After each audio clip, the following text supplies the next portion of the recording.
somebody who was trying to put together as best they could what they thought would be the best option there. But the one thing that I absolutely am 1000% certain of is that it said, "We are truly sorry." And I have seen conflicting reports from all over the internet and all over different outlets. I am sure that there was an apology. And my former station is reporting the same thing too, because they have the note. So that part, yeah, is certain. Oh, I believe you because you saw it. I always go to the first person for the report. And but we're looking for a missing person. Nancy Guthrie, I think we sent out a media release to all of you. Came to our attention, we got a call, a 911 call, that Miss Guthrie was reported missing from her home. That call came in around noon earlier today. Our teams came out, our search and rescue team, being supported by our volunteers from Search and Rescue Association, from PSAR, from Border Patrol. They gave us their search and rescue dogs. We've pretty much just thrown everything at this as we can. Miss Guthrie is 84 years old and is not of good physical health, and so naturally we have some great concerns. The scene at the house also has some concerns for us as well. And so that's why we're doing all we can to try to locate her. We've contacted and remain in contact with all of our local area hospitals, our medical transport teams. So far, that's proven to lead nowhere. We will continue to search as we are right now with our survey, our air assets. We use drones and our airplane or our helicopter. We'll be at this all night, processing the house, and then tomorrow morning we'll start again with our search and rescue mission and try to regroup and see what else we can do. Maybe we've missed something, but I don't need to tell you, this is very concerning to us. You don't typically get the sheriff out at a scene like this, but it's very concerning what we're learning from the house, and so we'll just continue. The detectives there, our homicide team is out right now looking at the scene as well. What is it about the scene that concerns you? I would just tell you that it's certainly very concerning to us, just what we see there.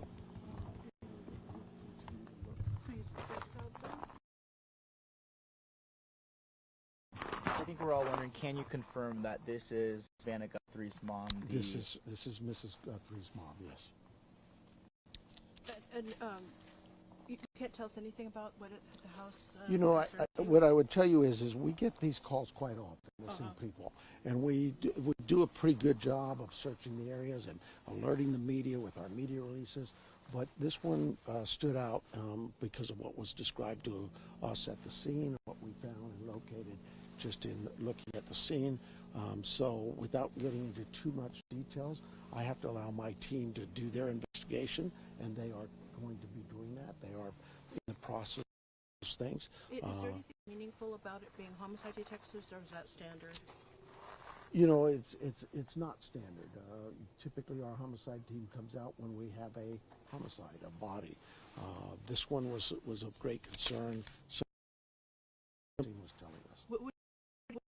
What gauge the chances are that it's foul play? Would you be willing to give us any idea on that? No, I hope it's not. I hope we find her. I hope we find her safe and sound. But we can't ignore what's in front of us, and we need to take all the precautions we can and deal with what the evidence is in front of us. You said physical factors, like, physical things, but like also does she have dementia or Alzheimer's, any mental? No, she's what's being reported by family is she's has no cognitive issues at all. She's very alert, very of good sound mind. Just some physical, 84 years old, and especially now it's as cold as it is. She has some physical ailments that limit her ability to move around in that. So. There were some neighbors also looking around for Nancy. Are the neighbors looking around? Is that a help to you? Well, absolutely. I mean, we in the immediate area, we ourselves with our dog teams and our search and rescue teams, we'd ask them to stay out of that area. But we certainly understand their concerns too. And if they happen to find anybody or see something, anything, call 911. How cold did it get? Oh, she was missing overnight, I take it? She was? Well, she was last seen at about 9:30, 9:45 last night. 9:30, 9:45. Do you know how cold it got last night? Is that a concern? You know, you guys are going to know that Okay. better than I. Is that a concern, though? Well, it's cool right now. 84 years old. I'm cold. No, it's So when obviously she was last seen, a family had dropped her off at home, is that correct? She was last seen by family at 9:45, at 9:30, 9:45 is what we're. And did they see her in the home? Yes, And who called in the missing report? the family. You want? Can you say who? You know, I don't have that name in front of me. Okay.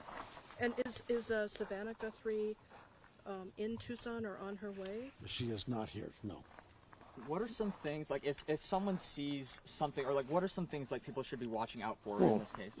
If maybe you ran into her, maybe she wandered off and you ran into her. If you've seen her or anybody like her, call us.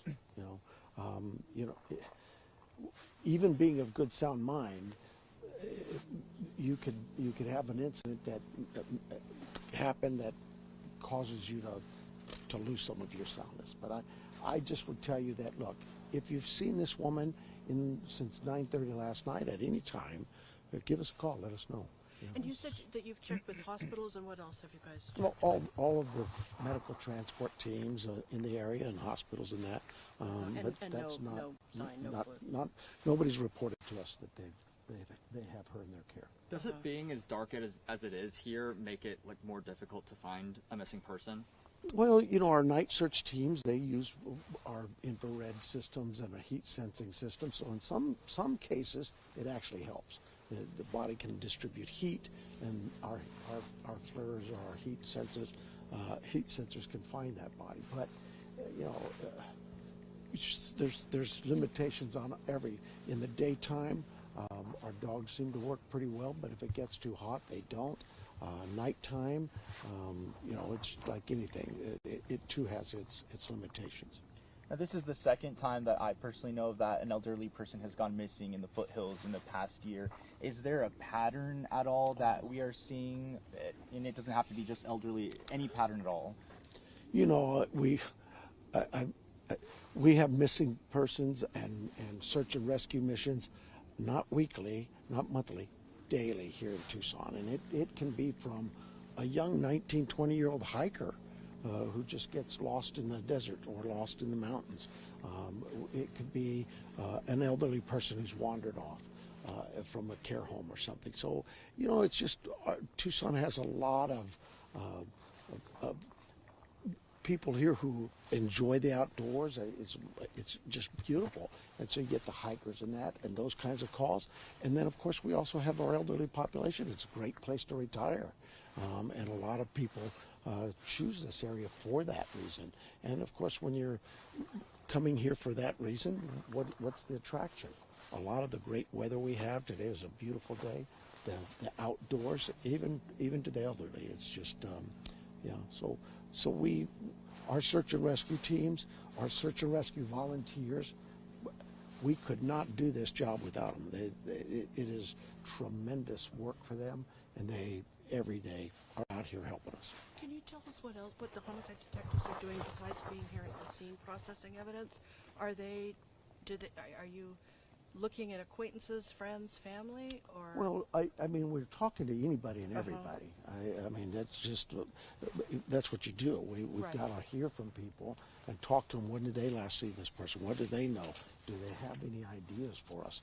Is there Is there anything somewhere from the else we can evidence check? of the scene that makes you think there may have been some random encounter? The only thing I can tell you at the scene is it's concerning to us that it's enough of a concern that we called out our criminal investigation team as well. Okay. Any aerial surveillance? Well, you don't see it now, but we had our Survey 1, our aircraft. We have our drone systems, our what our volunteers, their drone systems that have some great technology attached to them. What other assets? Earlier today, our chopper was out here, our helicopter. So we're throwing as much ground and air assets as we can at this. And now I hear our airplane somewhere up there. Is there anything else that we didn't touch on that you think is important for people to know? No, I just, like I say, I know that this is going to get some attention, but I just hope that we can find her, that somebody might know something, that they say something. Let us know what you would. And the call is our 911 center or 88 crime. The concerning evidence.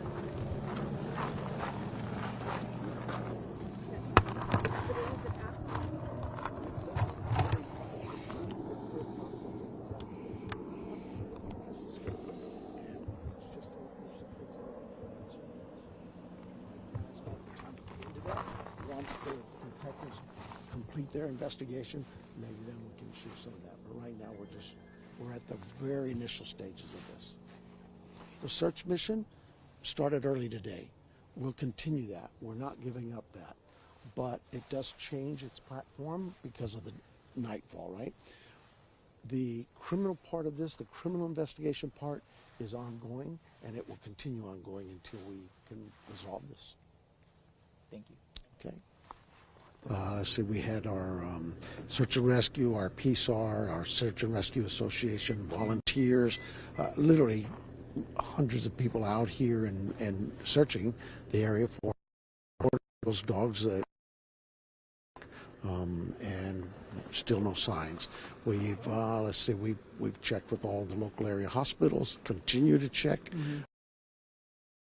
Support teams, no results. I think what's concerning is what's at the scene, at the home, is of concern to us, so much so we've decided we're going to call out our homicide team. And so they're here, they'll process the home, do what they can there, and again, as we speak now, our plane was up just a minute ago. Those things are happening, but that'll transition to a daylight search again tomorrow. We'll continue that. We're not giving up that. We're asking the community help us. If you've seen Miss Guthrie, give us a call. Call our 911 or 88 crime. We're just kind of working it from two angles. The criminal investigation side will continue at the house tonight. We're looking through processing that and see what we can learn from that, and we'll just keep going. Does the search for her continue tonight? Absolutely, yeah, we'll continue that. You know, at some point in time, they've got to transition and settle down, but they've been out all day, like I say, since noon. Nightfall, it's a different type of search, so we change teams and transition then. I'm going to guess that here in a while, that night team will move on, and we'll come back at it again tomorrow morning. They reassess it and look at where could they have missed. And just because the homicide team's involved doesn't mean this is a homicide. No, there's no. What we're saying is there's some things there that are concerning to us, and we just don't want to miss anything. Search and rescue, their mission is we want to find you. We want to find you safe and sound and help you and get you there. That still continues. But we have an obligation to, when you look at things in this world of ours, you look at that and you go, is something wrong here? Is there something missing? We can't just dismiss that. We need to stay on it. All right. Anything else? No. All right, Sheriff.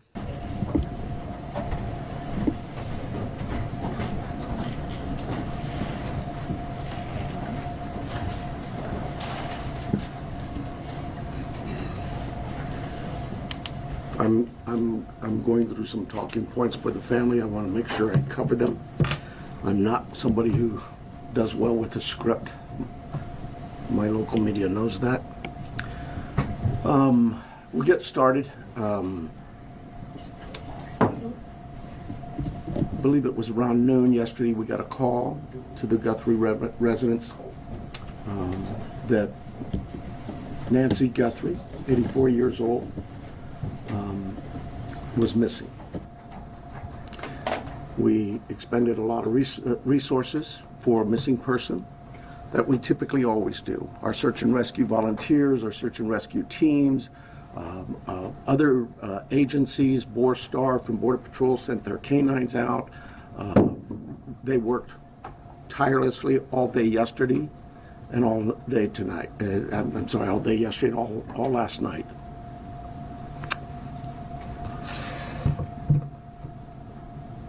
To no avail. As I said yesterday, we saw some things at the home that were concerning to us. We believe now, after we processed that crime scene, that we do in fact have a crime scene, that we do in fact have a crime, and we're asking the community's help. This community has always stepped up to help us solve some pretty tough crimes. I'm looking for that again. This is a 84-year-old lady who suffers from some physical ailments, has some physical challenges, is in need of medication. Medication that if she doesn't have in 24 hours, it could be fatal.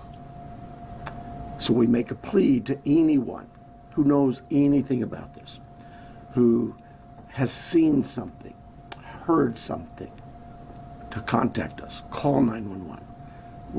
We don't need another bad tragic ending. We need some help. Our team is the best. I couldn't speak any higher. I think you know that. We have done some great work with our partners in the Valley.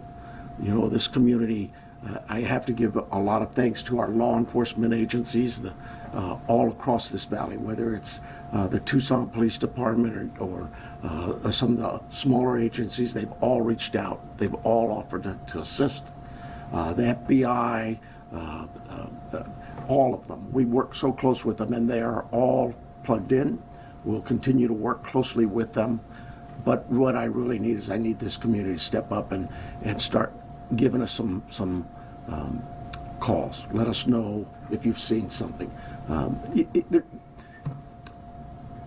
We are right now at a time, and I apologize, everybody tells me I talk too softly. We are at a time where, in this investigation, we're now moving forward where we need to depend on technology. You know, our license plate readers, our camera systems throughout the community, anything, everything. And we will download all that data we have from the home, from different pieces of technology we've gotten, and we will use that to our advantage. But the reason I bring this up is that, you know, I'm a cop. I hate politics, but I have to remind our political leaders that they need to quit this banter of every time law enforcement leaders come to you for a need, that you give up these ridiculous remarks about how it's going to be misused. AI is a bad, evil word. The cameras are very bad and evil. I'm tired of that. Those tools in the right hands, with the right minds and the right approaches, are extremely valuable to solving crimes just like this.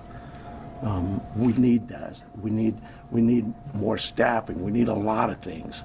But what I really need is I need the community's help with this. So I want to make sure I didn't, before I take any questions, it is a crime scene. We know that. She needs her daily medication. And anybody that sees anything that even looks, hey, maybe that's her, just take a quick picture, take a video, send it to us. The number is real easy here locally. It's 911. You can contact our 88 Crime and remain anonymous. You can call me, anybody. I am here to take any questions you may have. It will be a little limited.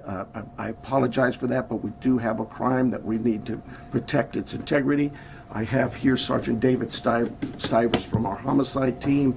He has been up all night, so bear with us if we are a little bit fuzzy in our answers or responses, but we're both here for any questions you may have. Let's start, Chair, please.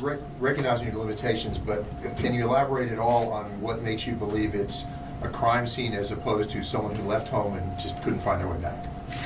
Well, I think I told you, she is very limited in her mobility, right? We know she didn't just walk out of there. That we know. There are other things at the scene that indicate there was she did not leave on her own. We know that. If you're talking about plate readers, is there a vehicle associated with this? When I told you we're now at the phase where we're looking at all the technology, all of that is being evaluated as we speak. Let me say this: we've not just thrown our search and rescue team out there. They're going to be doing some door-to-door with our criminal investigation team. It is not just our homicide unit. All of our criminal investigation detectives. I went out last night to the scene. There were probably 100 cars out there, all from the sheriff's department, all working this case. It takes a lot of manpower and a lot of energy. This team of mine worked throughout the night. They continue to work. David's had zero sleep, but he and his team are working as hard as they can. Is there anybody else associated with her, a caregiver, family member, acquaintance, who is also missing and somebody you're looking for? No. The family, all of the family has been very cooperative with us. They're working with us. They're staying in touch with us. They have complete access to anybody on this department. Savannah has been in touch with us as well. Our hearts go out to them. This is their mom. She's just a great lady from what I've heard, and I feel for the family. We just want to find her and bring her back safe. Sheriff, you mentioned that she didn't just walk out, but is there any additional information that you can give us on what may have alluded to this being a crime scene? I wish I could. I really do. I know that everybody wants to know certain things, but I can't do that it would be inappropriate at this time. Are there any signs of breaking and entering or any forced entry, anything like I'm that? not, I again don't want to get into that. David, can you see anything here? Do you? At this time, it's still a very active investigation. There were circumstances on scene that we believe are suspicious in nature, I think is the best way to put it, but we can't really get into a whole lot of details with that now. Do you believe that this was targeted, or they just happened to hit Savannah Guthrie's mom, or if this was just random? We don't know that. We don't. We look at all of that, but we just don't know that. Do they have cameras at the home? They do, and we're looking through some of that. Yeah. With this being an active crime scene, is there any threat to the general public? Trying to figure out my phone. Well, no, I don't think there's an active threat, but I hate to say that because, we're going to canvass that neighborhood, and maybe there's a prowler been seen around. There's a lot of work still to do. We don't have any indication that that the public is in danger. And what does that search look like today beyond what you've already told us about last night? So we have shut down our search and rescue mission, and we've sent them home to rest. They were out all night. Look, we put all our air assets into this, our drone systems, our aircraft, our helicopters, heat sensors, infrared, everything we've thrown at this. They're going to step aside. We'll call them out again if we need to do more searching. But right now, we don't see this as a search mission as much as we do a crime scene. Sheriff, can you tell us a little bit about that map? That is, and David probably can better answer it than I, but that is our search patterns, I believe. Is that correct? Yes. Yeah. So with all the assets that we deployed yesterday with the search and rescue teams, the map that's on the screen is basically tracks that were followed.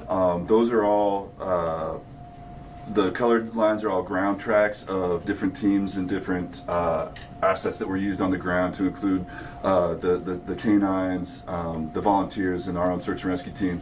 The circles are going to be representative, if not necessarily perfect, of our air circulation with both our helicopter and our fixed-wing aircraft at night, working with the night time cameras.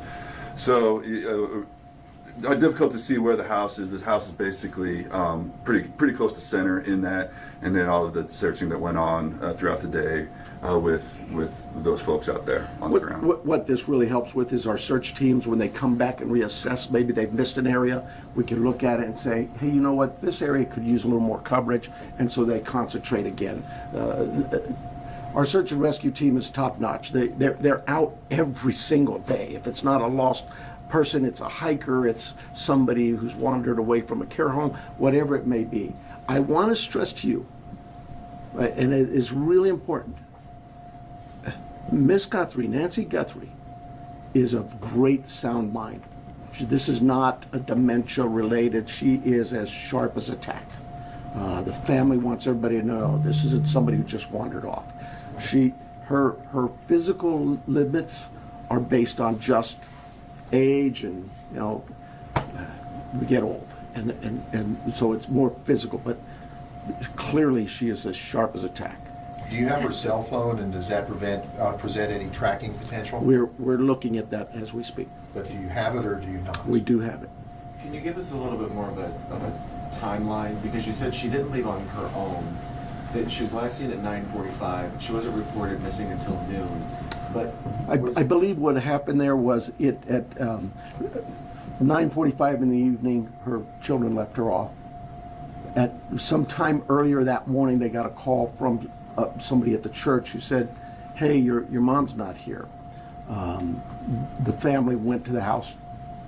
I'm thinking they spent some time looking for her themselves before they called us, so I'm guessing maybe they got there around 11. So they did some searching and realized we need some help, and they called 911. do you have any idea what time Nancy would have been taken from the home?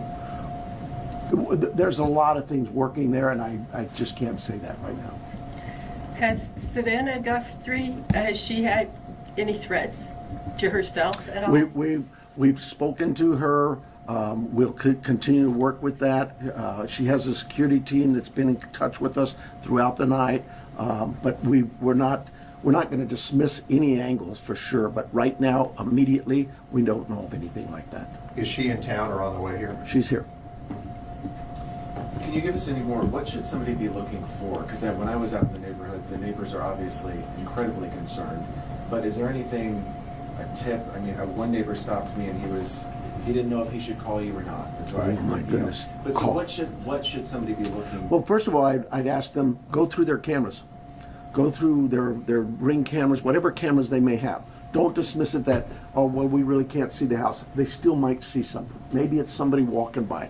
Maybe it's a vehicle driving by at that time of day. But go through all your cameras in that neighborhood and tell us if you see something. Maybe somebody already, we know this happens, right? Oh, I saw something suspicious, but I didn't think it was worth calling in, so I didn't call it in. Well, now it's call in anything you've seen or heard. Maybe it's a neighbor telling you, I saw this or I heard that. Call us. Don't tell the neighbor to call us. Tell the neighbor to call us, but you call us as well. We'll put it together. We'll get, trust me, I'm sure we're going to get inundated with a lot of calls. We'll handle that. Did she live alone? I believe, yes, she did, yeah. Were there any caregivers you're normally associated with her? Well, she has house staff that comes by, takes care of the yard, whatever, and her house and that, but those people we'll be talking with and have talked to some of them already. But nobody who's like a live-in or anything? Nobody actually lives with her, no. Like I say, she's of great sound mind, and she is mobile. It's just, it's a challenge for her to get, as the family says, she couldn't walk 50 yards by herself, so.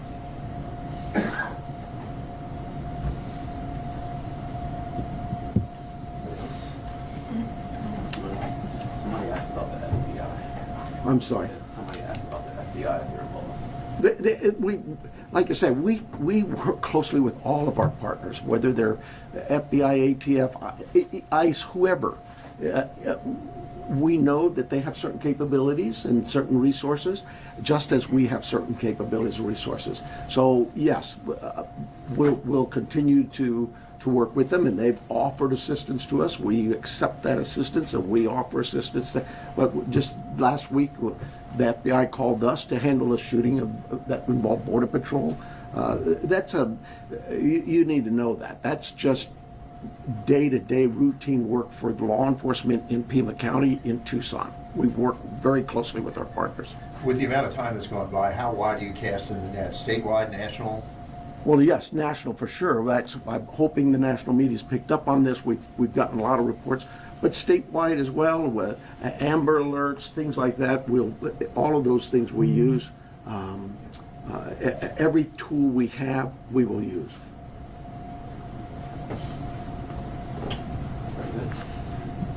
You guys are too easy.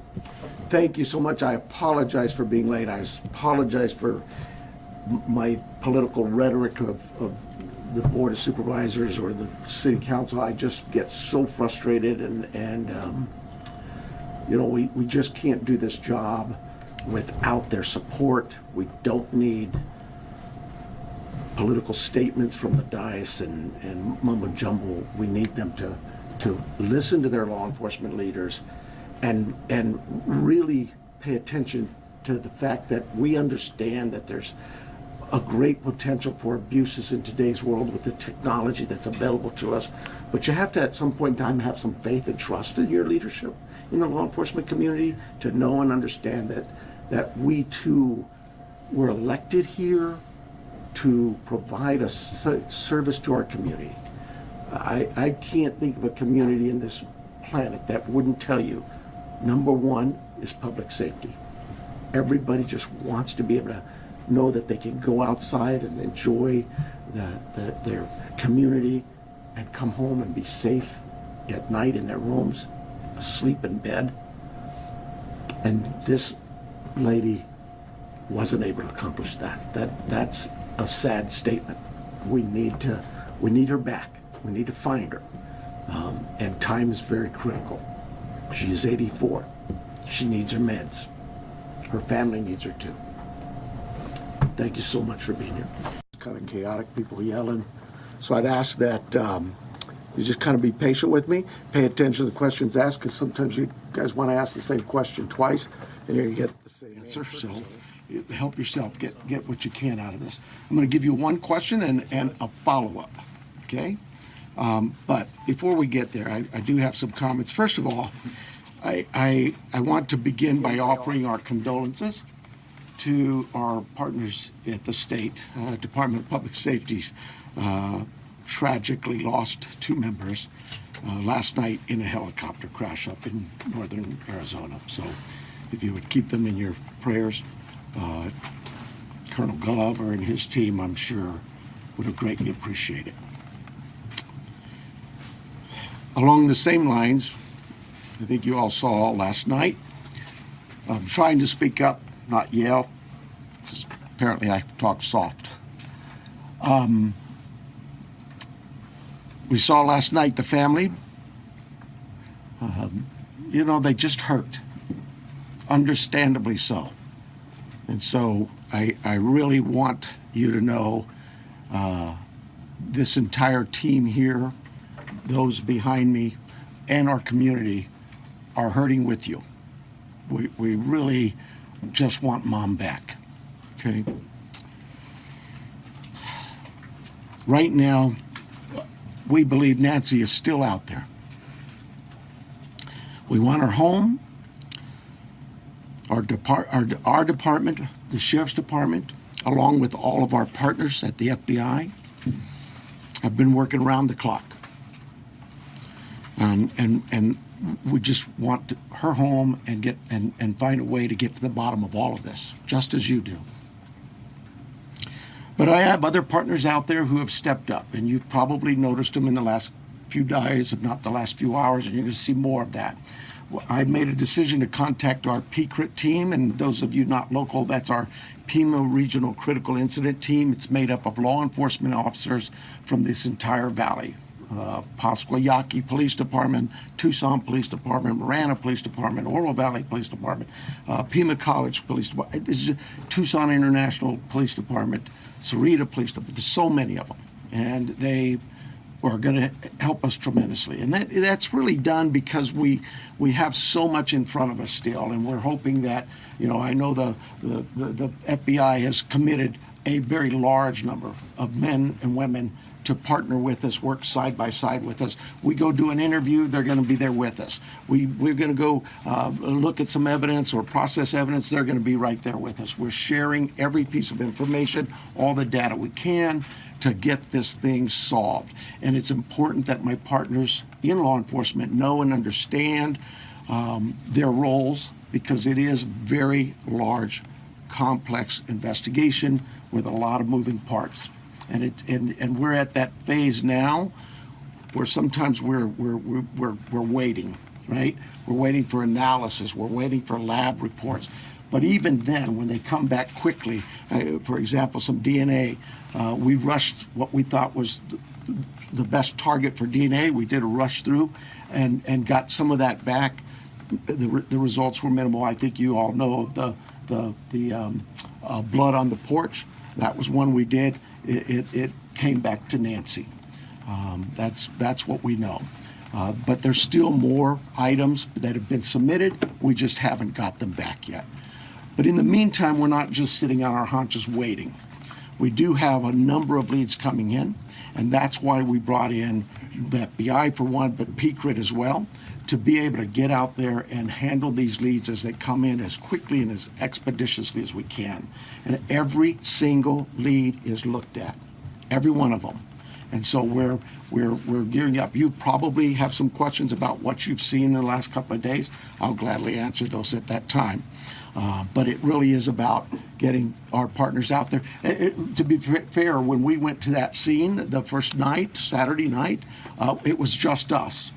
Since then, the FBI and others have asked, can we go and see it as well? And that's what you've been seeing. But it is a very important case to not just me and my team, but this entire community, all of our law enforcement partners. Suspects. I know there's been a lot out there about suspects, and I want to be very clear. At this time, we have not identified a suspect or a person of interest in this case. We are working our best to do that. But to be clear, we have nobody of interest or any suspects that you would consider a prime suspect. We're just not there. We're not there yet. The timeline, I think we've got it on the board, do we not? This is a timeline that we have been able to develop with some of the things that we've had processed.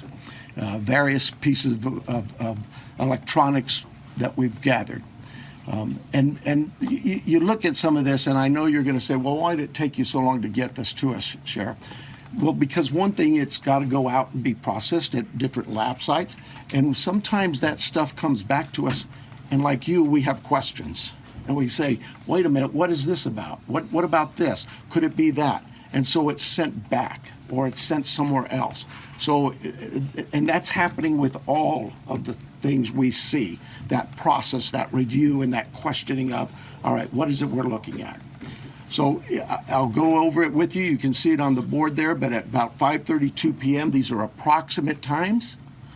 5:32 p.m., Nancy travels to her local family's home for dinner and playing games with the family and just visiting.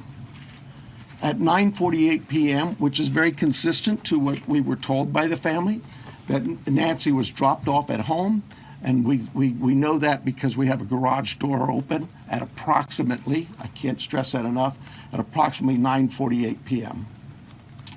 At 9:50 p.m., that garage door closes. It is that time we assume that Nancy's home and probably going to bed. Sunday morning, early morning at 1:47 a.m., the doorbell camera disconnects. At 2:12 a.m., software detects a person on a camera, but there's no video available. They had no subscription, and therefore it would rewrite itself. It just kind of loops, right, and covers up. That's what our analysis teams have told us. We're not done with that. We'll do all we can, but that's what it says. So that detects a person on camera. Could that be an animal? I imagine that's possible. We don't know that. We just have no video. But we're not giving up on that. 228. Nancy's pacemaker app shows that it was a disconnect from the phone. And at 11:56 a.m., the family checks on Nancy and discovers her missing. And at 12:03 p.m., 911 is called in to the Pima County Sheriff's Department. I believe it's about approximately 10 minutes later, 12 minutes later, our patrol teams arrive. They see the scene, and we start our response with our search and rescue teams and our detectives from homicide and various units. In fact, every unit here, I think somebody questioned, how come there's an ICAC member out here, or this member? Everybody in our criminal investigations team is a part of this team and part of this investigative effort.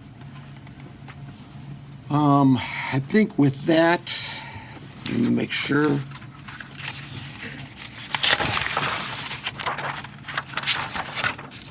Now, I want to clarify some things that I may have already done, but yeah, I've gone over with the blood at the front door, the doorbell camera. It was removed, we know that, but we're not confirming that any cameras were smashed or destroyed around the house. I don't know where that came from, but that's something we're not confirming. The car. The car that was at the home, it's just standard investigative practices. It's part of the search warrant scene, court orders. We pull it out of there and do our scene processing with the vehicle. Uber. We did speak to a driver because Nancy, we learned, had been taken the Uber to the family residence, the daughter, for dinner. And we located that driver and spoke with them and got that information. The house, you guys got this, I think, conducting follow-up. I think you said somebody had mentioned that they saw a team out there again last night or yesterday, and that's just, again, what I was talking about before. Our partners wanted a chance to see it and examine things themselves, and more importantly, it's just we're constantly following up on things and go, hey, what about this? So we want to go back and check on some things.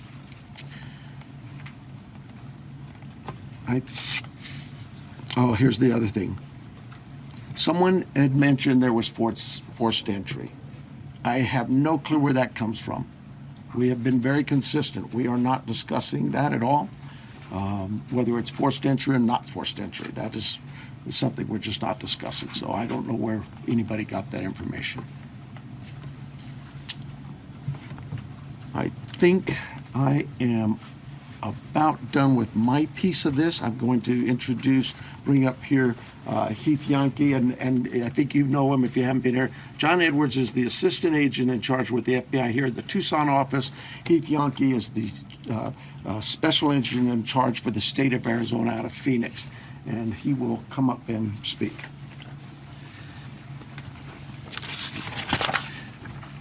Thank you, Sheriff. Hello, I'm Heath Yankee, the special agent in charge of the FBI's Phoenix Division. First, I want to let the Guthrie family know that our hearts are heavy for them.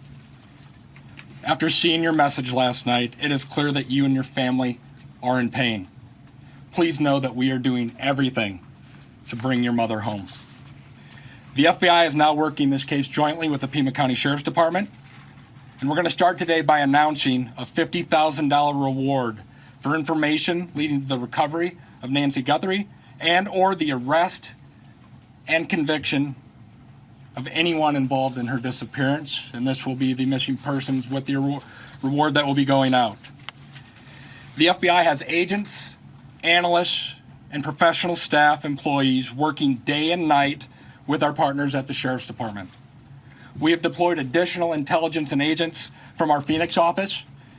We have brought in our critical incident response group from Quantico, Virginia.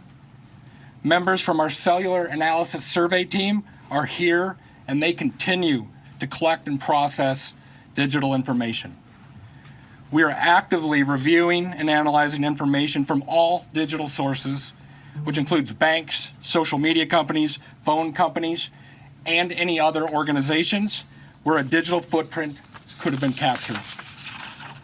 All this information provides data points and helps put the picture together. And we will be in the community continuing to conduct a thorough investigation with our partners. You heard about us out there last night. We will be back out there today. I would ask the media, give our investigators the space to do their jobs while they're out there. Next, regarding the ransom letter. We are aware of a ransom letter that was sent to the local media and then to national outlets. As with every lead, we are taking it seriously. We are in communication with the family, and while we advise and recommend from a law enforcement perspective, any action taken on any ransom is ultimately decided by the family. Thank you to those in the community that have called in tips. For anyone out there that may have information, no matter how small you think it may be, please report it. You can do so by calling 1-800-CALL-FBI or online at tips.fbi.gov. My next message is to those imposters who are trying to take advantage and profit from this situation. We will investigate and ensure you are held accountable for your actions. We have made one arrest related to an imposter ransom demand, and a complaint will be presented to a magistrate judge later today. You will get more on that from the FBI and our U.S. Attorney's Office here in Arizona when it becomes available. To anyone that may be involved, do the right thing. This is an 84-year-old grandma. This is an 84-year-old grandma that needs vital medication for her well-being. You still have the time to do the right thing before this becomes a worse, much worse scenario for you. Please return Nancy home. Thank you. Do I have a list? All right, so you want to call them or you want me to call them? You can call them up. Okay, so the first person we're going to start with the list is going to be NBC National, Liz Kreitz. Right here. Can you walk us through that timeline from when you believe, if you look at this here, from 147 to 228, what you think happened there, and what particular software would have detected somebody on camera? Yeah, I don't. I know we know the software that was there. But I'm not. I'm sorry. I'm just not in the weeds. I know that. Think of your doorbell cameras. Somebody walks up. My wife's. If I walk up, she gets an alert, and it's usually something like that. A person's detected. So to understand then the following, one, does that mean that it was about a 45-minute span that the suspect or suspects would have been on the property? And then also, does this essentially mean that you cooperated with the tech companies and you can officially say that no surveillance video is available from the home? We know that the tech company that we sent that camera off to, yes, they've said they've run out of ways to recover any video. Next person is going to be ABC News, Aaron Katersky. Yeah, I'm sorry. Was what 45 minutes? Can we say it's about a 45-minute span that somebody would have been on the property then, from 147 to 228? Yeah, I think those times speak for themselves, and it is about, like I say, those are approximates. So yes. I'm sorry. Who was next? Did you say? Aaron Katersky, ABC News. Hi, Sheriff. Thanks very much. Aaron Katersky, ABC News. Hi, Sheriff. Thanks very much. Is there information that you are purposefully withholding because of the active investigation that might be leading you in a particular direction? Criminal investigation that we conduct here. Law enforcement has conducted investigations since 1865 here in Pima County. We're always mindful of what it is that's in front of us and what we should release and can release. There's legal guidelines that guide us, but there's also strategy too. So, I'll leave that for you to determine. Now now that you are having such an injection of manpower from the PEMA critical incident team and the FBI, we just slow to bring that in at the outset? Should all of these resources been brought to bear sooner? I guess that, it's Monday morning quarterbacking. I do it all the time, so you have the opportunity to do it for me. I'll take that hit. CBS News, Jonathan Vigliotti. Sheriff, over here, has there been any proof of life, and has there been any signs of life? I'm going to, anything to deal with the ransom notes and that, I would defer to the FBI, but no, to my knowledge, we're still looking for Nancy. And for my follow-up question, if I can speak with the special agent, what was it about this apparent ransom note that now 3 days on you first haven't been able to validate, and second, it warranted informing the Guthries of its existence? So the ransom note that was sent out there, obviously every lead in this case we are taking extremely serious. But not everyone is presented to the family. Why this one?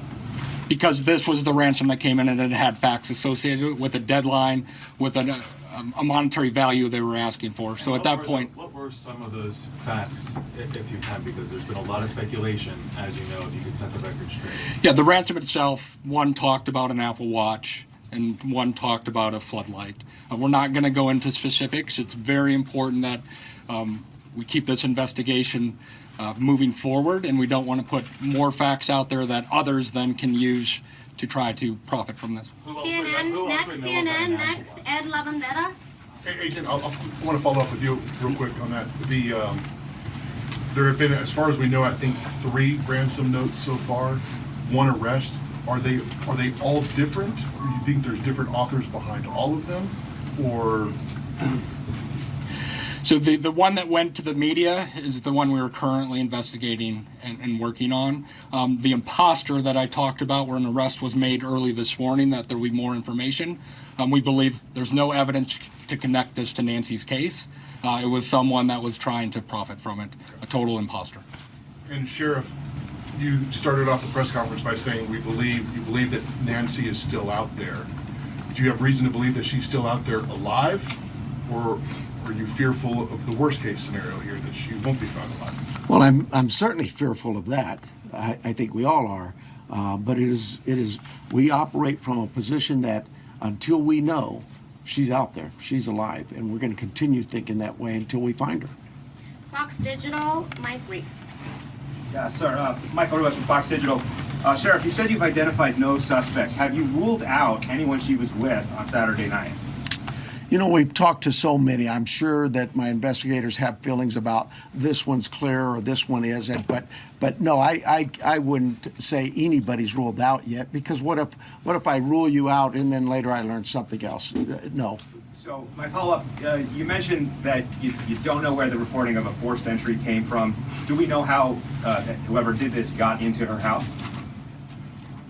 That I would not discuss with you anyway. Fox News, Paul Morrow.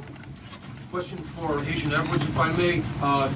Agent Edwards, will the Bureau be submitting the DNA for an investigative genealogical investigation relative to maybe hitting a relative, somebody, if you will? I would say the DNA aspect of this case is being handled by the Pima County Sheriff's Department right now. However, should we get to that point, yes, that would be an option for the FBI to assist. And a quick follow-up, does the ransom note that you're working establish any communication protocols in it? No, it does not. And that is what I think is important, that if someone has Nancy and is demanding the ransom, that there is communication with the family. We talked about has been no proof of life, and there was no other demands within that letter. So they're still waiting for communication. ABC affiliate, Ashley Holden. Yeah, right here, Ashley Holden. When you say the doorbell camera was disconnected, do you believe that camera was taken? We do not have it in our possession. We've not located it. And then a follow-up. I know that we've been hearing a lot about ransom notes. We were also hearing in that video that was put out by the Guthrie siblings, and I don't know if this is a question for the FBI, or yourself, but the challenges of seeing an image and knowing that it's real. Could one of you address that? Has the family received correspondence, any images, videos? So we're not going to go into facts regarding this part of the investigation. I think part of that message was with AI these days, you can make videos that appear to be very real. So we can't just take a video and trust that that is a proof of life these days because of the advancements in AI and trying to actually get a proof of life that we can verify. But we're not going to go into anything the family may or may not have received. KOLD, Catherine Patterson. So in regards to a timeline on that ransom note, is that being an impact in your investigation? Are we nearing that timeline? I'm sorry, one more time. So in regards to the timeline in the ransom note, are we nearing that timeline? And is that playing a part in the investigation? We're not going to go again into specifics of that part of the investigation with the ransom note other than what we've put out there. We've been transparent. We're talking about we are working that ransom demand, but we don't want to go anything further than that could impact any opportunities. So thank you. Is there any additional physical evidence at the crime scene other than the technology that you guys are using for this timeline? Is there anything else that's helping you guys other than really the technology?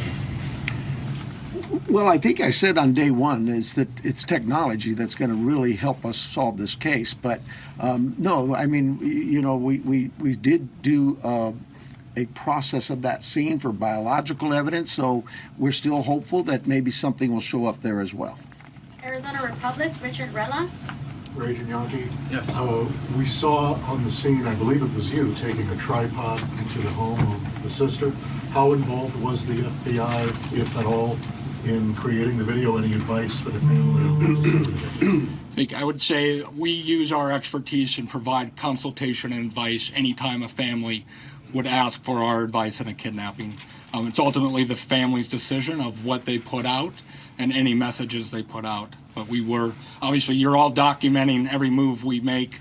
We were there last night in talking with the family. But every decision is theirs. Right, and that was the tripod and a ring light. And Sheriff Nanos, you said the blood was found on the porch and on the front stoop. Just wanted to verify that. I say porch, front stoop. It's all in that same general area by the front door. Front of the house. Front door, yes. What, given her medical condition and the fact that it was her blood, as you say, what would her medical condition do with her recovery if she indeed bled out or was bleeding when she left the house? Well, again, I've got to be careful for HIPAA, but I would say this. We know she is in need of medication, daily medication. And we also know that this is day 4 or 5 and still we don't know that she's getting her medication. That could in itself prove fatal. No, that'll be that question. For K-Gun News, we have Craig Smith or Athena. I'll get that for you. I'll get his name. Craig? K-Gun, Athena. Oh, okay. Have you been in communication with anyone who you believe could be the kidnapper? You know, it goes back to what we talked about. Nobody's eliminated, but we just really don't have enough to say, this is our suspect, this is our guy, we know, or our gal. We just don't know that. And it's really kind of reckless to report that someone is a suspect when they could very well be a victim. It just, I bring to you, to the media, I plead with you to be careful of what it is we put out there, because we don't have anybody here listed as a suspect, and you could actually be doing some damage to the case, but you can do some damage to that individual too. Social media is kind of an ugly world sometimes. And how far out have you expanded your search, you say? You know, I would tell you this, look, nothing's off the table. If we get a lead that there's somebody, hey, you've got this over here or over here, we're going. And that will expand and expand and expand. I think the FBI, with their billboards, they're now planning to put those up at every state around here, at all of our neighboring states. So, we use you, the national media, the FBI with their national outreach to affect that for us. But as far as the actual investigation, naturally the scene is the primary, and we just keep spreading it out as we get more and more leads. Court TV, Cody Thomas. Hi there, Sheriff. Actually, my question is for Agent Yonke. You know, we saw Savannah Guthrie and her sibling family put out that video last night on Instagram addressing, you know, the tragedy that this is, but also addressing the ransom letter saying they're ready to talk. My question is, did the FBI or any other agency help them craft that message to put out on social media? Like I said to the previous question, we have an expertise when it comes to kidnappings. And when families want advice, consultation, expertise, we will provide that. But the ultimate decisions on what they say and how they put that out rests with the family itself. And as far as suspects, I know we haven't identified one, but what type of suspect or suspects do we think we're dealing with here? At this time, like the sheriff has said, there is no primary suspect identified, so it could run the gamut. So. KPNX, Troy Hayden. Are you actively investigating the son-in-law in this case? I know there were reports earlier this week, and you refuted that. You said you haven't eliminated everybody. Have you eliminated him or come close to it, or are you actively looking at him? We're actively looking at everybody we come across in this case. Everybody. We would be irresponsible if we didn't talk to everybody. The Uber driver, the gardener, the pool person, whoever, everybody. It's so cliche, but everybody's still a suspect in our eyes. That's just how we look at things and think as cops. Does that mean we have a prime suspect? No, and the family's been very cooperative. They've done everything we've asked of them, and we want that relationship to continue. And sometimes people can be mean out there, and that can really harm us and harm our efforts. Did you find blood anywhere else in the home besides the porch? The only DNA evidence we've got back is on the porch.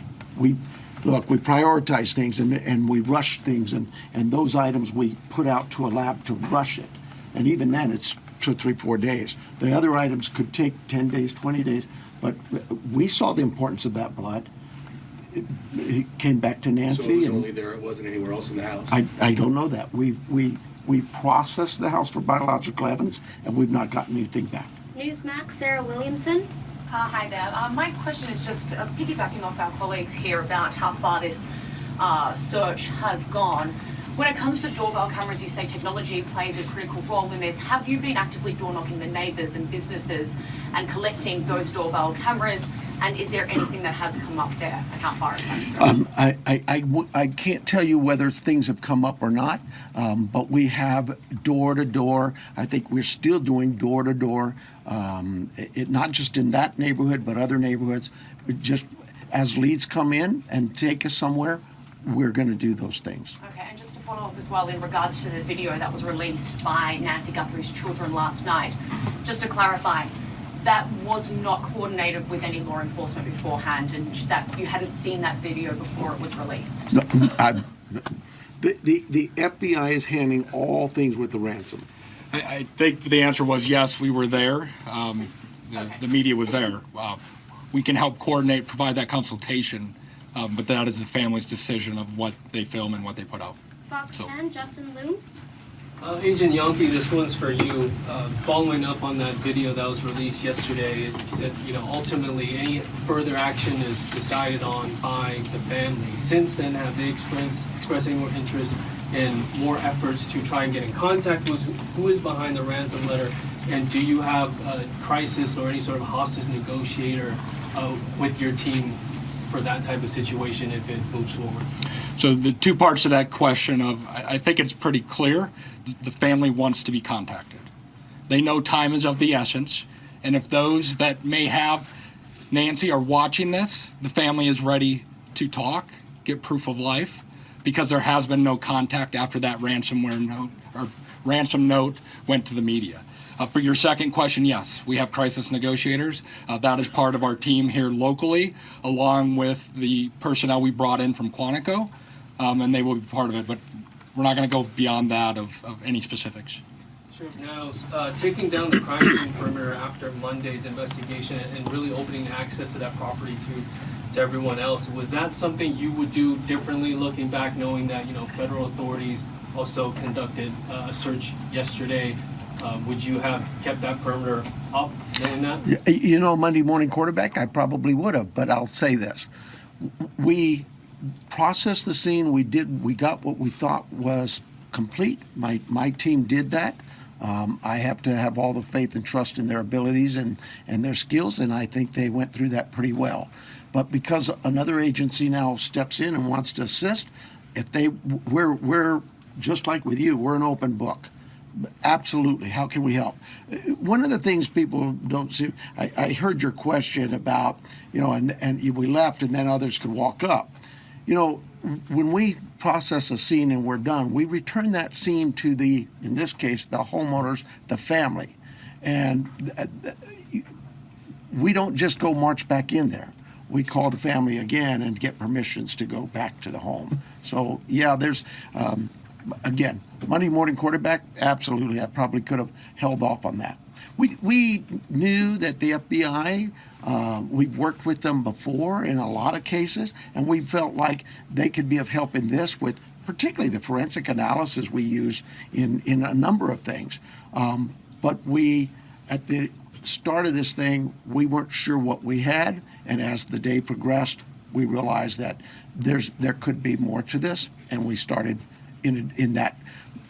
Remember, it was a search and rescue mission the first few hours, and we transitioned that over to a criminal investigation. With that, brought in our partners from the FBI and others. Have you heard from Univision, Claudia Ramos. Univision, Claudia I was Ramos. actually going to ask about that. We saw the message yesterday. Are you next? Claudia, yeah. Okay, I'm sorry. Univision. Following up on that, we saw the message from the president yesterday. Have you personally received any communication from him or No, and I wouldn't expect that. He too is a busy man, right? And I would say this: we thank him for him opening up his entire law enforcement team was put out yesterday, and we know, you know, I know my local reporters here know we've always worked well with all of our partners in law enforcement. Maybe it's something unique to Southern Arizona and the rest of the country doesn't see that, but this isn't new for us. We've done this. Gabby Giffords, I headed up that investigation many years ago, and we worked side by side. Could not have got things done if we weren't with the FBI on that. And just the other question, this being a border state, have you guys had any communication with Mexican authorities? I have not. I work closely with the Mexican consulate, as other consulates, being the sheriff, but no, I've not heard from them. Arizona, Univision, Madrid. Hi, Sheriff. My question is, do you know, it's a two-part question, do you know what medication Nancy uses? And have you checked the local pharmacies and pharmacies around the state where they bought, per se, this medication to keep her alive, to keep her healthy, while still look for her? So we do know what medications, and we have contacted pharmacies. Probably need to go back to just make sure that they didn't, maybe we contacted them early on. I know that night, Sunday night, Saturday night, Sunday morning, I know we were doing all the hospital checks, and that check was continuous every hour, going back out. And physically in person, deputies were going to each local area hospital and asking them to check their logs. My second question here is, I know you're looking for her in Pima County. Are you looking for her across the state now? And if so, if there's a particular area that you're focusing on right now? Well, we're looking for her everywhere, right? The FBI just made an arrest on a tip that we got that we thought there could be something here. There's it's statewide. The billboards are going to be out there across the country. We take leads from everywhere, and where those leads take us, we'll get there. MS Now, Alex Talbot. Agent Yankee, do you have any reason to believe that Nancy Guthrie may be being held outside of the country? Is that something that you ruled out at this point?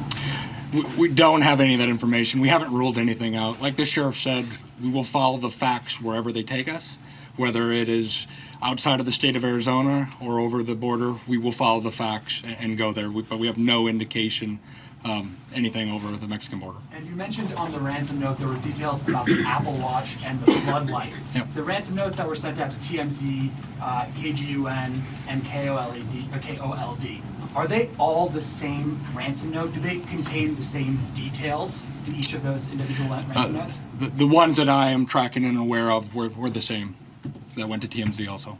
News Nation, Brian Enton. Agent Yankee, sorry. Yes. When did the first ransom note arrive? And the reason I ask is because the Apple Watch has been in the news and on social media, and you could see like floodlights on video. So was it before those things were out in the world? I don't have the specific time frame as I sit here today of what time it came in, but that you are right. Anyone could see a floodlight hanging down, could have seen some of those things. The watch has been talked about, so that timing is tricky, but that's why we're taking it serious no matter what and following the leads on that. But I don't have the time frame that the first note came in as I sit here today. Thank you. And my follow-up is for the sheriff. In the house, were there any signs that someone tried to clean up or maybe destroy evidence? I can't talk about the crime scene, so I'll give you another shot, another question. My other question is, I heard the agents say that it was a joint investigation now. At the other press conference, the FBI said they were assisting. Is it joint now? I mean, are both agencies in charge now? Look, there's no ego here. We in this part of the country, we'll take anybody's help. It's not about, it's not about who's in charge. From day one, when we contacted the FBI, they were that gracious to say, whatever you need. And so that's really it. And they're great partners, just as my other local law enforcement brethren. I didn't even have to ask. That's what's really amazing. I haven't had to call anybody. They've called me. Sheriff, what do you need? Arizona's family.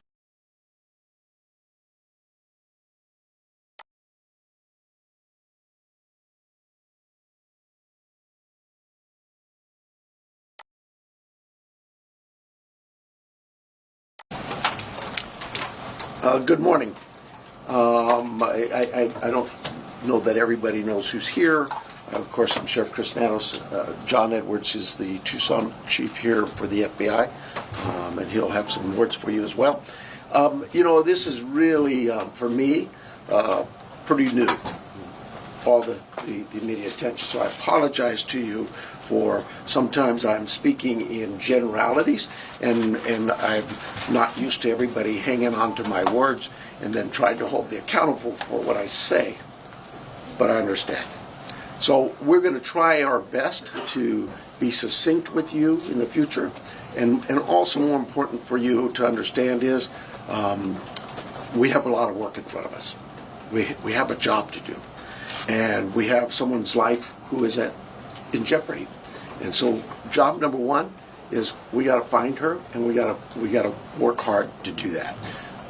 I understand there's great attention on this, and rightfully so, and I appreciate it, and I thank you for it, because it has generated a lot of leads for us.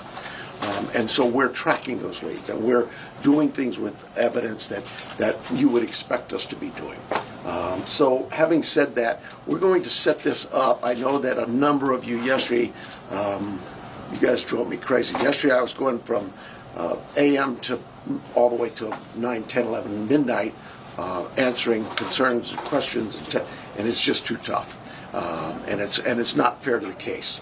So what I'm going to tell you is today we're going to do this similar to what we're doing right now. Here we'll take questions. It's not really my briefing, it's your briefing. You'll be able to ask us some questions. We'll probably shut you off after a while because I just can't be here all day. We have work to do. But we'll take some questions, and then in a couple of days, unless something breaks, we'll do this every couple of days. So, and we'll set up with you through our PIO teams to give you anything that comes up that might change, but clearly they'll notify you on these, what I call media briefings. So with that, I'm going to ask John to come up. If you've got a statement to say, John, and then we'll take some questions and we'll get back to work.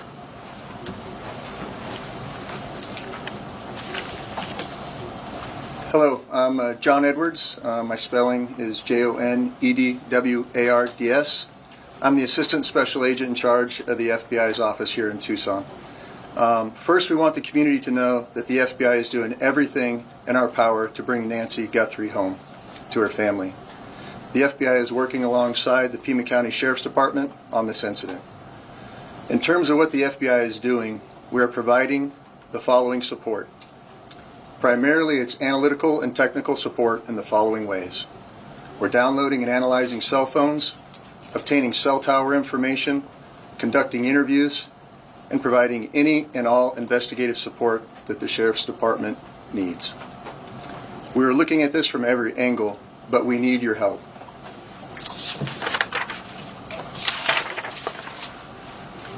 If you live in the area or saw something on Saturday night, the 31st of January, or Sunday morning, the 1st of February, please report it to the Pima County Sheriff's Department or the FBI at 1-800-CALL-FBI. Every lead and tip is important. We are aggressively pursuing and looking into every single one. Again, please help us bring Nancy Guthrie home. Thank you.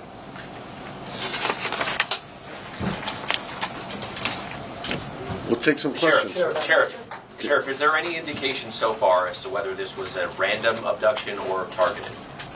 It's like I said earlier, we're looking at all the leads, and we don't know. We're going to assume both sides of that. We'll look at both sides of that. Do you have any idea what Nancy Guthrie was wearing, or the type of car that she might have left from, or any identifiable information that the public could use to help with those tips? We do not.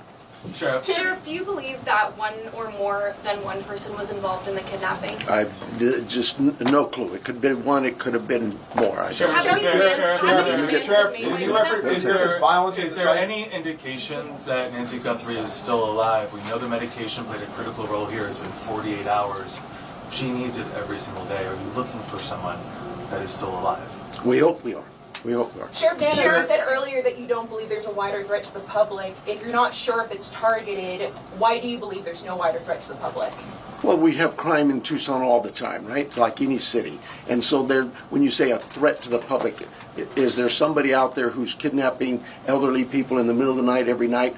We've not heard that. We don't believe that's the case. We do believe that Nancy was taken from her home against her will, and that's where we're at. Sheriff, when you reference violence at the site, can you elaborate on that? And also, was there a sign of forced entry, any valuables taken, any bank or ATM cards used after her disappearance? We're not getting into that. What I'd tell you is, like any crime scene, we processed this crime scene. We gathered all the evidence we could, to include looking for what? Fingerprints, DNA, camera images, everything you can imagine, and we gathered that out. Those things have been submitted forward to labs, to technological companies to help us, and we're like you. We're waiting for those returns to come back. Did you find DNA that did not belong in that house? The window of time from when she was last seen to when she was reported missing, and I know you guys are asking for help from the public, is there any way to narrow down what time you might be off? Like, I know there was a report about a pacemaker dinging like around 2 o'clock in the morning. Is there any way to indicate to people, hey, look around 1 a.m. or 2 a.m. to help them identify what they might have? I really don't want to get into narrowing down the time, because narrowing it down means we could miss some tips and leads. We're working on with the data we've submitted for investigative analysis. We're working to see if that time can be tightened up. But for now, we're going with what we told you earlier. She was dropped off at 9:30, and she was found to be missing at about 11 o'clock Sunday morning. Was DNA of anyone else found in the house? We've submitted all kinds of samples for DNA, and we've gotten some back, but nothing to indicate any suspects. Anybody strange in the neighborhood? I know you're looking at video, different surveillance camera, anything that we should be looking out, different cars? I have nothing in that regard. Have any demands been made by kidnappers? We have all kinds of investigative leads we're working on. Sheriff, we noticed that the camera on the front of the house is missing. Do you believe the perpetrator purposely took the camera? Don't know that. we're looking into that as well. Has that scene been fully processed now? We saw deputies leave around 6 o'clock last night. We didn't see tape go up. You know, the Amazon driver was able to walk right up to the door. Is that pretty standard for how you handle this? The scene is done. We're done with the residents. If we need to go back to get, maybe we want to do something with some other piece of evidence there, we contact the family and let them know. But we have turned that over to the family. I don't have the time, but it was sometime yesterday, I Have believe. you recovered any tire tracks or any No, footprints ma'am. around the house? No. Was there Would you please take us through the timeline that you've established of the events so far, and with as much detail as you can? 9:45, 9:30, 9:45, we were told she was left at her home by the family. At 11 o'clock in the morning, the family got notice from somebody at church that she was not at church. They went to the home, found her to be missing. That's the timeline.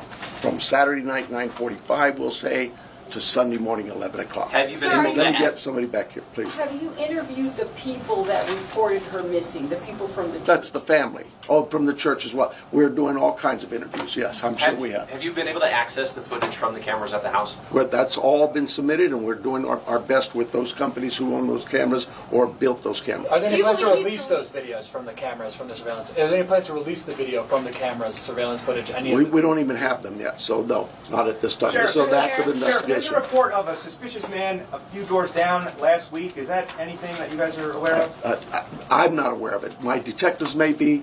There's a lot of detective work being done, and I just can't get into those weeds or even discuss with you what they may not have learned. For Agent Yes, Edwards, ma'am. Report from the board yesterday, are there specific resources that maybe the board has not granted that would have made a difference responding to this case? Well, that's getting into my own local politics. I apologize. Yes, the board a few weeks ago denied a request for more cameras, more drones, more AI capabilities with our own body-worn cameras. All those things, you'd have to talk to the board. I'm not. Probably not the right time to go into this. Sheriff, let me get somebody else here. Sheriff, do Yes. you believe she's still in this area? Do we believe? Do you believe she's still in this area, or is there somewhere else? We don't know where she is. So we're like any investigation. You start from the point of where we last saw her, and we work out. We're working as far out as we can go. Sheriff, can you walk through the evidence on forced entry at the house, like any broken windows or whatever? Does it seem like people just went in and out the front There are door? concerns at the house that concerned us from the early on part of this investigation, and that's all I will tell you. Yes, ma'am. Sheriff, is there any history with Nancy needing police at her place, or concerns where she was worried about somebody following or our investigative team has looked into all of those things, and that has not been brought to my attention. So she may have had something like that, but I'm not aware of it. What is the extent of collaboration with the federal government? Obviously, FBI is here, CBP. Are there other agencies also involved in this? CBP's role in this was in our search and rescue mission, where we constantly use them. They have great dogs. Our dogs aren't tracking dogs for this. Theirs are, and so they came out and did that. Anybody else, though, that we've asked for help from, whether it's the FBI, I know if we needed help from CBP or DEA or ATF, they would gladly give it. I've heard from leadership from all sorts of agencies, not just at the federal level, but across the state. Every one of them saying, "Sheriff, you need anything, we're here." Sure. So you obviously said investigators, when they got on scene, they found suspicious circumstances. When the family called originally to report her missing, did they say anything about the state of the home? I don't know that. I don't know. Hang on, let me make sure I'm getting some different people here. Yes, ma'am. Yeah, so there was blood that was found inside the house and you're testing it for DNA. How much blood and where was it? I'm not saying there's blood inside that house or outside that house. What I'm saying is our team processed a scene like you would think of any crime scene. We go in and we process it. We look for things like that: blood, DNA, any kind of physical evidence, fingerprints, anything, and all of that is gathered and submit it to a lab. That lab will report back to us what they find. So far, that what we found from that lab is nothing that would tell us this is who did this. We'll take a couple more questions, and then the sheriff's got to go. Sheriff, can you walk through the evidence that was found at the scene in as much detail as possible? No, I cannot. What is the bottleneck to the surveillance footage? I know you said some of it is in the cloud, but you've also been reached out to tech companies that are saying they're cooperating. Why do you not have the surveillance footage on media? That's what I tell them. How come I don't have this? Where's my evidence? It is a process, and I'm sorry, but you know, we're grateful that there's large corporations and companies who have bent over backwards to help us, to say, hey, Sheriff, tell us what you need. And so, yeah, I can't slam them. And we've asked them. They know the urgency here, but I'm like you. What do you mean I don't know that now? Yeah, it's tough. Follow up on an answer that you gave earlier. You were asked if there was any. Last question. You were asked if there was any ransom, and you didn't say no. You said we're following all leads. Does that mean a ransom has come in? We're following all leads we have. That's all I can tell you. We've got hundreds of leads, and it's from you that produce those leads by telling people we need help, and I'm grateful for that. But I'm not going to get into all that. We have a team designated to deal with all of our leads. They're looking into all of that. We are sharing all of our leads with the FBI. They are helping us in evaluating those leads, how good they are, where their priority should be, and so we're just. Look, I know you guys are doing your job, and you're doing a great job, but we have a job to do too, and I really need to back away from this for a while, and we'll see you, unless something breaks, we'll see you Thursday morning. PIO will give. 3, if I flash back to February the 1st when you first get that call, what advice would you go back and give yourself now? Is there anything you do differently?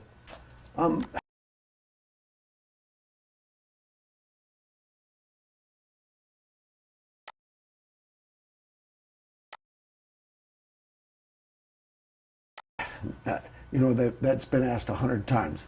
First of all, I think to answer that, people. Now into week 3, if I flash back to February the 1st when you first get that call, what advice would you go back and give yourself now? Is there anything you do differently? You know, that's been asked 100 times. First of all, I think to answer that, people need to understand. I have a team of investigators and a forensic team that process crime scenes all the time, have done so for decades. They have solved hundreds, if not thousands, of cases. And so to sit back and judge them or question them, that's just crazy. It's a lot of it. They're my experts. I have to rely on them. I'll put their solvency rate against anybody in the nation in terms of those difficult crimes, homicides, robberies, rapes. They do a tremendous job. I have a great team that does good work. So I've heard all the pundits out there about, oh, we closed the crime scene too early, this, that, and the other. They have no clue. Where did they make that statement from? I have a team that goes there. They spent 20 some hours there. They came out of there. They immediately contact the FBI. That was another story. Oh, the sheriff is blocking the FBI. Where that stuff comes from, I have no idea. We have worked with the FBI at their office for decades. They've worked here for decades. We've always gotten along with the FBI. When decisions are made about an investigation like this, and we're partners with it's not just the FBI, my Pima Regional Critical Incident Team, which includes every agency in this valley. That wasn't the sheriff put that together.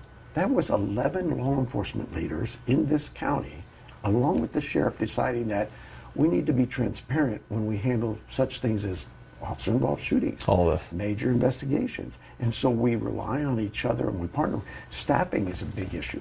Every agency is short-staffed. So we double up and help each other. Right now, 400 officers out in this community working this very case. From the federal government to the state government to all our valley agents. I don't mean to cut you off here. I am on a time crunch, so I want to get some in here. One of the other rumors that's been going wild, and at least one report of it is this has become a burglary gone wrong investigation. I know you have not mentioned that. You haven't talked about forced entry here. Do you have a theory on how this perp got in the house? Did Nancy open the door for a man in a mask with a gun? First of all, the sheriff's theories don't really matter. Okay. It's those who are investigating this case, their theories, their thoughts, and they share that and work that together as a team. And all of those possibilities are something we all look at and consider. But it'd be very irresponsible of me to give out certain key pieces of this case so that the public can know. You know, the thing that has been put out to the public, I know the FBI and you both released those images from the doorbell camera. Have all the images that you have been released, or are there more that...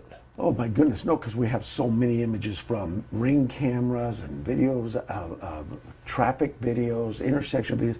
You can't. But anything that we look at and say, this is critical, this can help us, see, that's where the public really can help us.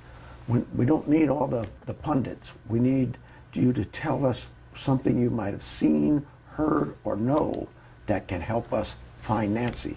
That's the focus, not the politics, not the wild guesses.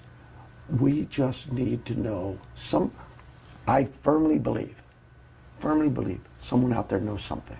Someone out there saw something, heard something. We need that person to call us. Has there been any evidence so far that Nancy is still alive, or is it just hope of investigators and the family? There's been no evidence that she's not. Yeah. And it is hope, but sometimes that's all you have, yeah. And you have to go with that.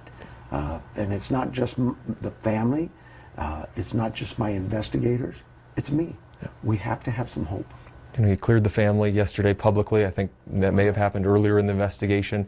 Are you able to, the people we saw detained last week in Rio Rico Tuesday and then on Friday, have either or both of those incidents, have those folks been cleared yet?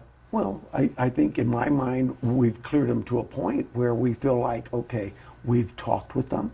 We've done some checking on what they were reporting as maybe an alibi or whatever. We validated some information. There's still some evidence that we need to process because we did do search warrants at those homes. But yes, if detectives weren't satisfied, they wouldn't have been released. You know, some people, again, the pundits have been critical of those searches coming up with what they're saying empty, right? And I know that these are not searches that happen willy-nilly. There's reasons that these searches happen. It's not just a snap of a finger. Down the hall from here is our command post with detectives at FBI, our county attorney's office. The FBI has the same thing. Detectives over there from my agency and FBI agents and the U.S. attorneys. And so every time we come into something where it's questionable about the law, hey, searching someone's home is a really big issue to law enforcement. Not because you can gain evidence, but because you could be violating someone's right. Your home is your sanctity.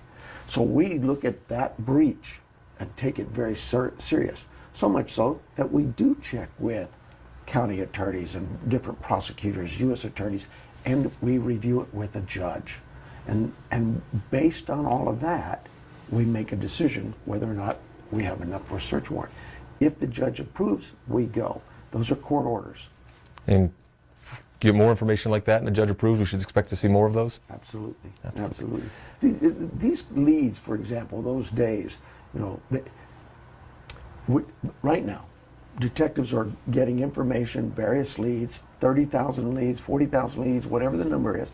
They're out there paired up and going and chasing down leads. It could be a lead to Walmart. It could be a lead to a gun shop. It could be a lead on anything, DNA, whatever. They chase it down. Once they get to a point where they go, okay, wait a minute, this is really turning into something, maybe develop a person of interest, then they come back in and we do some more backup and backgrounds, and then that unfolds. So to get to a point where you had a search warrant served on 2 occasions, that could happen again today. It could happen tomorrow. It may not happen for another week or 2. It just depends on the lead. We chase leads. That's what investigations are about. Is there any update today on where things stand with the DNA found in that glove? And I know the FBI talked about getting into CODIS. We got the DNA back, and my understanding is this morning it was submitted for CODIS. I've not heard anything further. Yeah. And I know the talk was working with Walmart and maybe some gun shops as well. Has anything come from that yet? You know, they're just asking. Yeah. They're taking around, somebody said, oh, they've got 40 pictures. No, what they've done is just like everybody. The Ring camera video, they'll go to a gun shop and say, does this guy look familiar? Why choose to do these interviews individually with media outlets rather than another press conference like you did early in the... So if you go back to the first press conference, okay, one, that was a little chaotic for everybody. It was mainly because we had gotten, I think it was Sunday night, Monday morning, we completed our investigation at the scene, and so Monday morning they came in and briefed me, the scene investigators came and briefed me. So I knew that I was getting a lot of calls from the media. And the way we deal here with local media is quite simple. They have full access to the sheriff. That's the transparency of this agency and the sheriff. I will never tell the media, no comment. And they come to me, and so I felt like we've always had a great relationship. So we opened the door because now national media is calling, just like this. Hour after hour after hour, though, they kept piling in. We went from, I don't know, media outlets here locally and around the state, maybe we get 10, 20 of them out, to over 400. I quickly realized this ain't gonna work. Every hour on the hour having it. So we decided, let's do a press conference. But that press conference was done with no information really for us to give out because we had processed the scene, we had submitted our evidence, and now we're waiting for the labs. Hundreds of questions about the scene, about this, that, and the other, and I just wasn't prepared to give that up. I wanted to hear from my investigators more. We scheduled a press conference for 2 days later. That happened. They got all their questions. We gave them the timelines that we knew. We gave them what we knew, and we told them moving forward, there would be no more press conferences just to have press conferences. It doesn't make sense. We have work to do. Now, things unfolded this last week where people were, the rumors just, you know, you can be campaigning against the sheriff all you want. Good for you, okay? I've been through 2 or 3 elections already. I'm still here. This isn't about that. But when you try to drive a wedge between 2 agencies, the FBI and the Sheriff's Department, that I'm going to step in and stop. Our relationship has been a great relationship, will always be a great relationship. Do you know why? Because it's vital to this agency. It's vital to the FBI that we work together. But you know what it's more vital to? It's more vital to this community that we work together, and we do so. And so when I saw those comments that came out of nowhere, that's when I said, Friday I want to have as many of the bigger agents and bigger news media in here to clear that up. How frustrating has it been to see some of that misinformation out there? And I know, it prompted you to clear the family. We don't see that a lot in these investigations during it. Yeah. But gotcha. Okay. So, look, in politics, you always have that, right? The ugliness comes out, and it's a shame. But when we talk about victims being re-victimized, what is really the purpose of cops? To protect those who have been victimized, to be their voice. I have been a cop for 50 years. I'm not a good politician. I suck at it. But I am a good cop.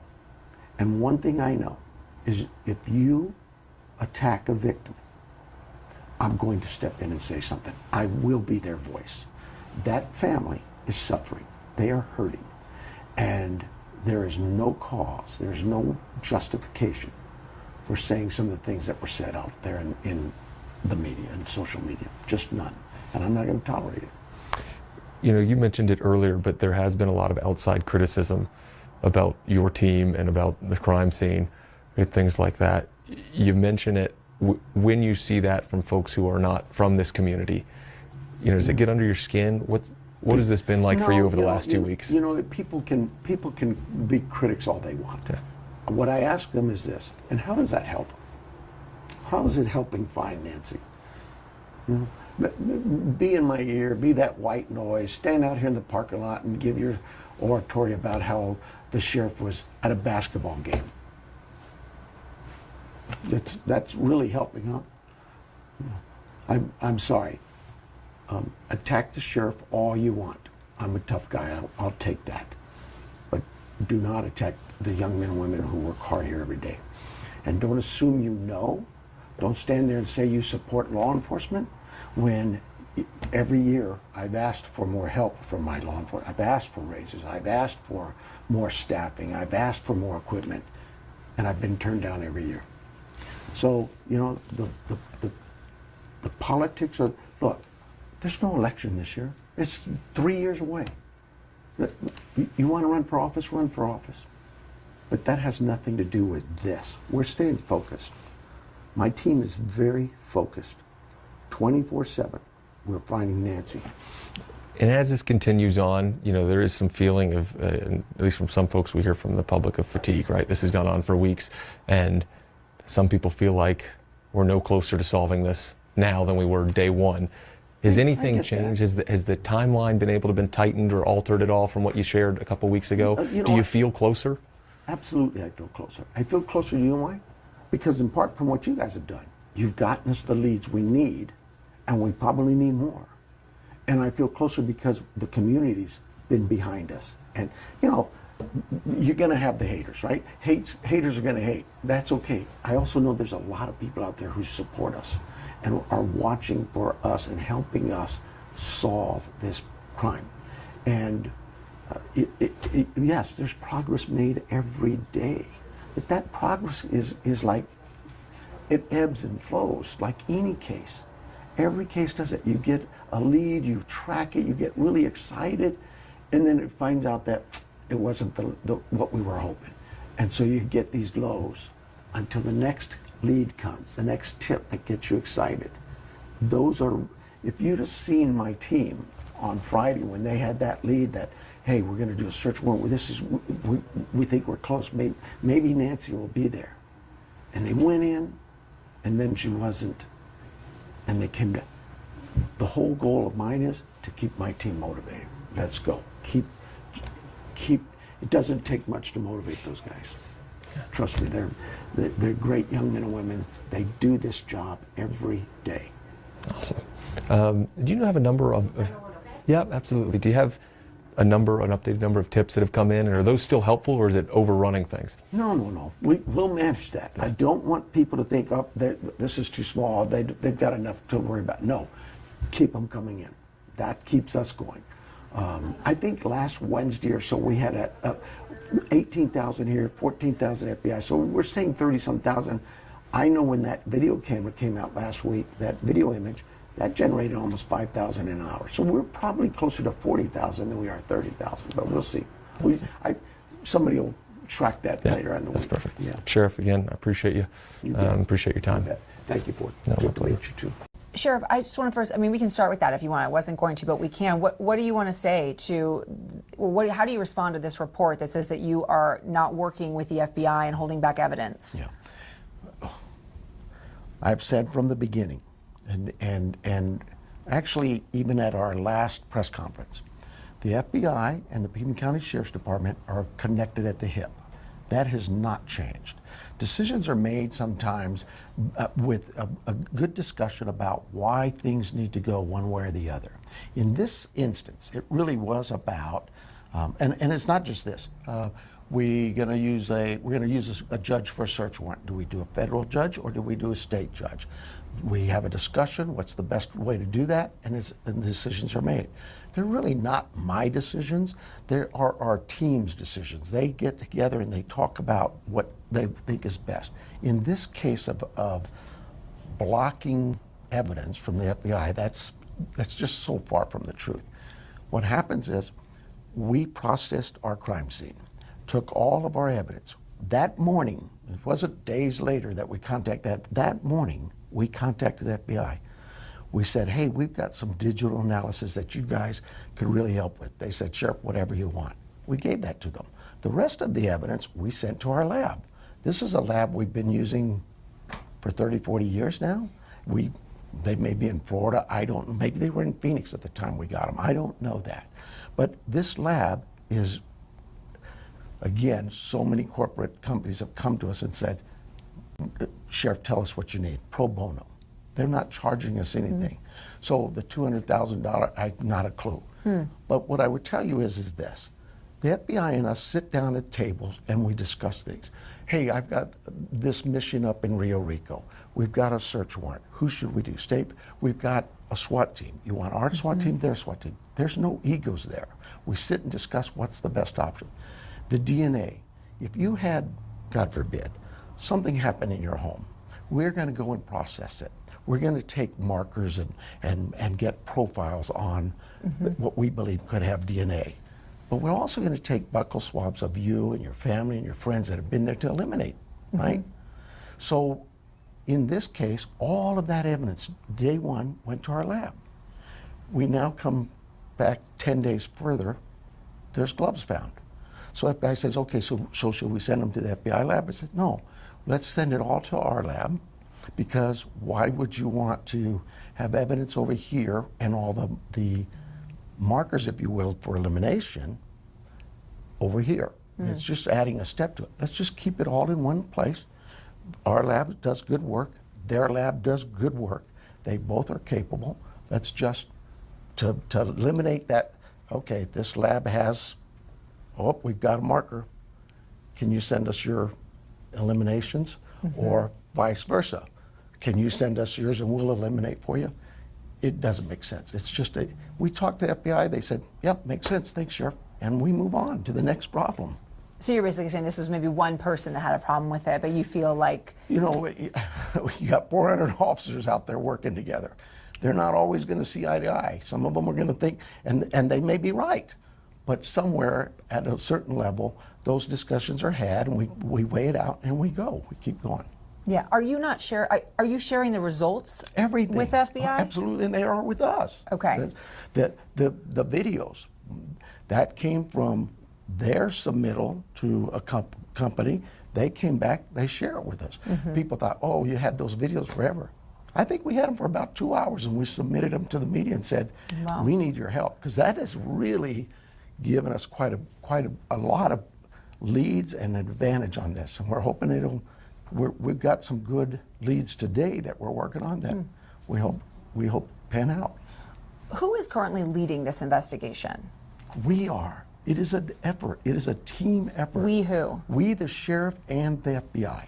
Okay. We work step in step. John Edwards called me last night. Heath calls me every now and then. I call them. I was at their command post the other day when we were in Rio Rico.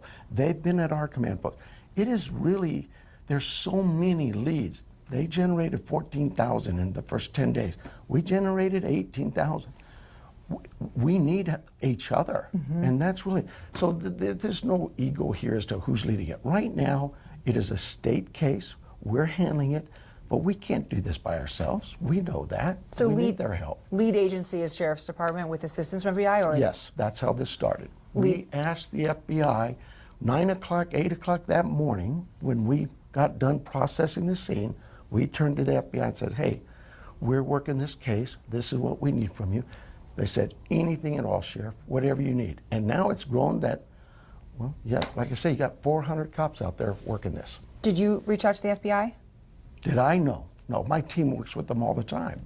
Okay, so the Sheriff's Department reached out. I think that was part of the report, that it said that like you guys didn't reach out and they reached out or something. Yeah, I believe our team, after I got a brief, they said, yeah, FBI's going to help us with this. Well, great, and we'll do this, and we'll work. And once they got going, the FBI, Department of Public Safety in Phoenix, Tucson Police, our regional team, everybody said, Sheriff, what do you need? Okay, I'm going to ask you about those gloves. You said how many gloves were found? I can't give you the numbers, but we found the first pair, I think, was a search team that went out, FBI, deputies, everybody, about 2 miles away. There's been some reporting that there was a glove in that is, no. There's no glove in the house? Never was found a glove in that house. Okay, was there a glove found closer to the property? 2 miles away is the closest we have. And that's one pair of gloves? One pair of gloves, I believe. Is there another pair of gloves? There's a lot of gloves. How many gloves? We go out 5-10 miles, and as you expand that search, and let me say this, that's a lead we got, and we went in with that lead. I don't want to tell somebody, well, don't call us if it's 2.5 miles. We have to go and gather it all. And now it's really growing. But that's part of investigations like this. So you go and you get them, and then you prioritize. Well, this one's about 10 miles away. Yeah. Maybe we can hold off on that. Let's do the one that's 1 or 2 miles away. That kind of thinking. But that's all that is it's about all the leads come in. We develop evidence. Leads aren't just phone calls. Leads aren't just interviews. Leads can be from evidence, from things found, from searches, from search warrants served. All of those things develop. Do you believe that any of those gloves could be the gloves we saw the person in the surveillance video wearing? You know, that work is being done. I cannot, we would never eliminate it unless there was something that our labs would tell us, yeah, this isn't what you're doing. Are you looking or interested in potentially a white truck? You know, I've heard that. So again, I can't get into all those weeds. I know that we have gotten a lot of leads, information coming in about vehicles in the area that were concerning. We track every lead down. And so maybe I don't know who's got that, but somebody is working probably a lead that came in on, hey, this white truck was seen in the area. So, that's not the only vehicle that we've been told about in the area that looks suspicious. All of those things are being assessed. Are you close to finding this person? We think we're getting there. We think we're getting closer. Like what, a day, 2, 3? My goodness, we're day 13 now. I know, but you know what? Some of these cases go for months. Some of these cases can go for years. We're prepared that whatever that time is, we're going to continue fighting it. We're going to get there. We will find this person. That we know. So are you at that point where you think it could go on that long? I don't rule out anything. It's like I say, these things come in highs and lows. We get a lead, we get really excited, we're way up here, and then something says, okay, that's not the right lead, and we go back down. Now we get another lead, and it's what keeps us motivated. You got all these cops out there that want to find her, and they get excited. I wish you could have been with me in that comm room or that with the FBI and watching all those agents and detectives get all energized and charged up when they thought they had this could be it. And you see their faces and then when they realize maybe not, look, they're tough guys, tough gals. They're going to get there. What was it that allowed that court order? What was it that you potentially had on that person in Rio Rico that allowed the court order search? There were several things there, and I can't get into that. Have you totally written that person off? You know, that's the thing is everybody wants to know have we eliminated anybody? You know, you don't eliminate people. What you do is you go and investigate that lead until a point in time where you realize that, okay, maybe there's an alibi. Maybe in this case, we believe he was a delivery man. He was in the area for a reason. Okay, but that doesn't mean we're ending. That doesn't mean he's completely eliminated. What if, and the search warrant, we're processing that evidence. What if that evidence comes back and says, Nancy's DNA was found in his home? Well, that would make you say, wait a minute, we got to go back, right? And that is not the case. Please don't. I won't. You see But what it I'm does saying? sound, the man had, Carlos, is that correct? The man who spoke out? I believe that's his name. He had said that, is this me? No, it's you. He had said, this gentleman had said that he was a delivery driver and that perhaps he had driven in the area. So it sounds like that's maybe what it was, that he was delivering in the area. That's part of it. There's a lot of things there that we looked at. Okay. So it's not just, oh, here's a delivery, here's somebody driving in the area. There's a lot more to that. And that built up for us enough probable cause in our eyes and the judges to say, I think we need a search warrant. Okay. 5 minutes. Thank you. And let me say something on him. You're naming him Carlos or whatever. Yeah. We do not name anybody that's an investigative lead. I just won't don't say do that you're naming him, but you're It's corroborating whoever it that he's was. not just crazy going on the limb saying he's the guy. He's the guy. Yeah. Okay, fine. What other evidence? You said several pieces of evidence, gloves. What else has been found? Oh, I'm not, again, I can't go in there. All I'm saying is we're getting some great leads based on a lot of calls, a lot of people tipping, but also on that video we have, the picture you have. Do you expect there'll be more surveillance video to come out? I hope so. That's why you see a push. We're making another push today with Ring and all those people with their home cameras, because we're actually extending that, I think. I think we asked at first probably for that time frame we knew that existed, and then we took it out further. We're asking further. Right. Why January 11th? What were investigators asking about that day? You know, they have a reason. I don't know that, but I know that they have a valid reason for that date. When I ask about surveillance camera, though, do you expect more surveillance video to come out from Nancy's home? Well, I hope so. We'll see. We've submitted it all. You're working with the tech company still. And yeah, we've asked them, and they're working as best they can. Is there anything else you can tell us about this suspect? Because some of the things that's, you know, we have the height and the, you know, average sort of build, but those are pretty generic. Do we know hair color or race or anything like that? You have the same video I have. That's all we have. Do you believe that maybe this person purchased the backpack recently? No, I don't know that. I have no way of knowing that. Okay, and I assume you guys have been in touch with Walmart to figure out? There's all kinds of investigative efforts into all of that. Okay, I'm gonna just open it up, Andy, if you have a question. You know, we were talking about leads, you were talking about tips and leads. How many total, and is the number of quality leads increasing? So we... I'll ask you that. How many leads have you gotten since the video was released? So I'm gonna go back, I think 2 days ago, we were up to 18,000 here. And the FBI was up to about, I think they said 14,000. Since the video has been released, have you seen an increase in substantial We saw leads? when that video was released, within a matter of hours, we went up about 4,500 more leads. Do you believe someone out here in the Tucson area knows who that person is? I do believe that. I do. We have told the community, somebody out there is, I think Savannah said, somebody out there knows this person. Somebody out there has information on this. We need that. Do you believe that there were more than one people? Do you think it was multiple people there that night? We have what we have in front of us. Okay. One last question. Okay. Something from Michelle. Yep, go for it.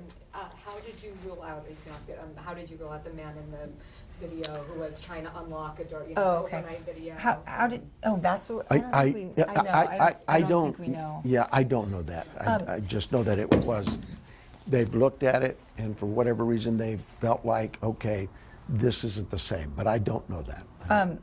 Okay, can that not count? Because I feel like it seems like it was at the same time. I think we know. I guess it's just, what is your message to the community that is saying 13 days on now and there's no suspect, no person of interest, no vehicle of interest? We have over 400 cops out there looking, working 24/7, every day, every night. Please call with every bit of information you can. Help us help Nancy. It really is just that. We can't do this alone. And so if you get a ring request from Ring or somebody, please look at those things and send that to us. If you get a request from somebody knocking on your door, please help us with this. Somebody, no way of knowing when we will solve this, but I believe we will solve it. An optimistic message from Pima County Sheriff Chris Nanos on the search for 84-year-old Nancy Guthrie. But he says the evidence they have right now isn't enough to find the person responsible for her abduction. A month into the investigation of Nancy Guthrie's disappearance, the sheriff is speaking on where investigators are now. He says they're playing the waiting game. 13 News reporter Catherine Patterson joins us live from the Pima County Sheriff's Department on Benson Highway. And Catherine, are they making any headway in the investigation? Well, Dan Brooke, when I sat down with the sheriff earlier today, he seemed hopeful about finding an answer for the Guthrie family and for the rest of the country, but they're still waiting on that one key piece to make it happen. Nancy Guthrie's home is no longer the crime scene it was last month. The evidence, both physical and digital, has been collected in a jumbled web of what-ifs, or what Sheriff Chris Nanos says investigators are working with. That team, joined by a team of FBI investigators, sit down in a room working together every day, every night, every passing minute to try to solve this case. He tells me some of the evidence the public knows about, like the glove found near the Guthrie home, hasn't been the success story we may have hoped for. We have to move on to other pieces of evidence until something leads us back to it. And those leads are through tips. Nanos says they're now hoping for that one person who knows something that could be the key to solving this case. When that comes up to us, then all of your digital evidence can start to make sense.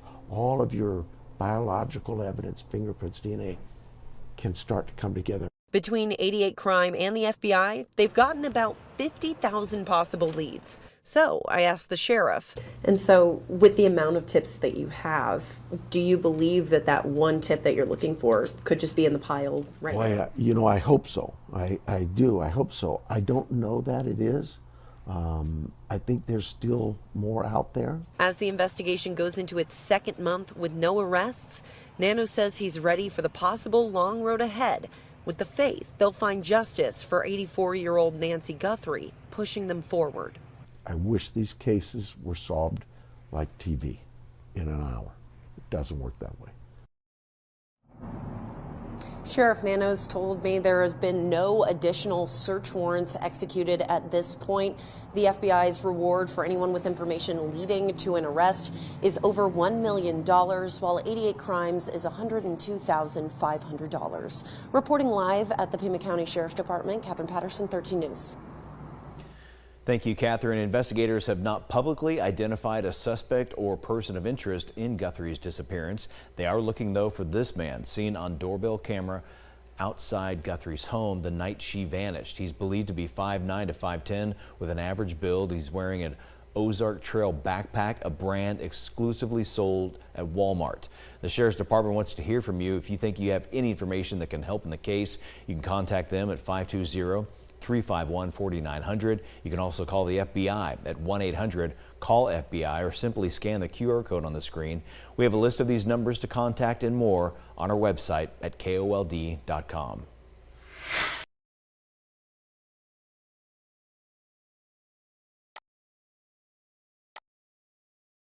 Only reminder of what happened, but Sheriff Chris Nanos tells me their work continues.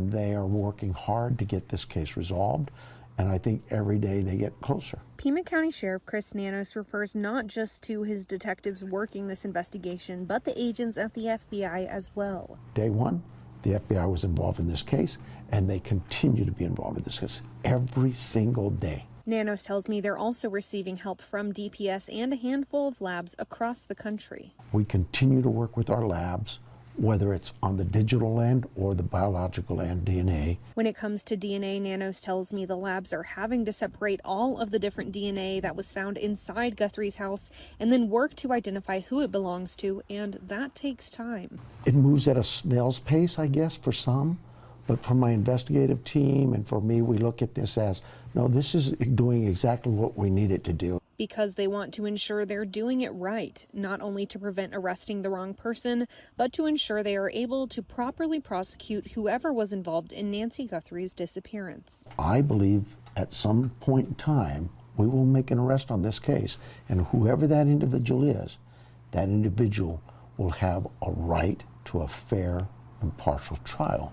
Nanos tells me they'll also be able to take DNA found, use it to figure out information about the individual, and then hopefully connect that to the countless digital evidence they've collected and cataloged.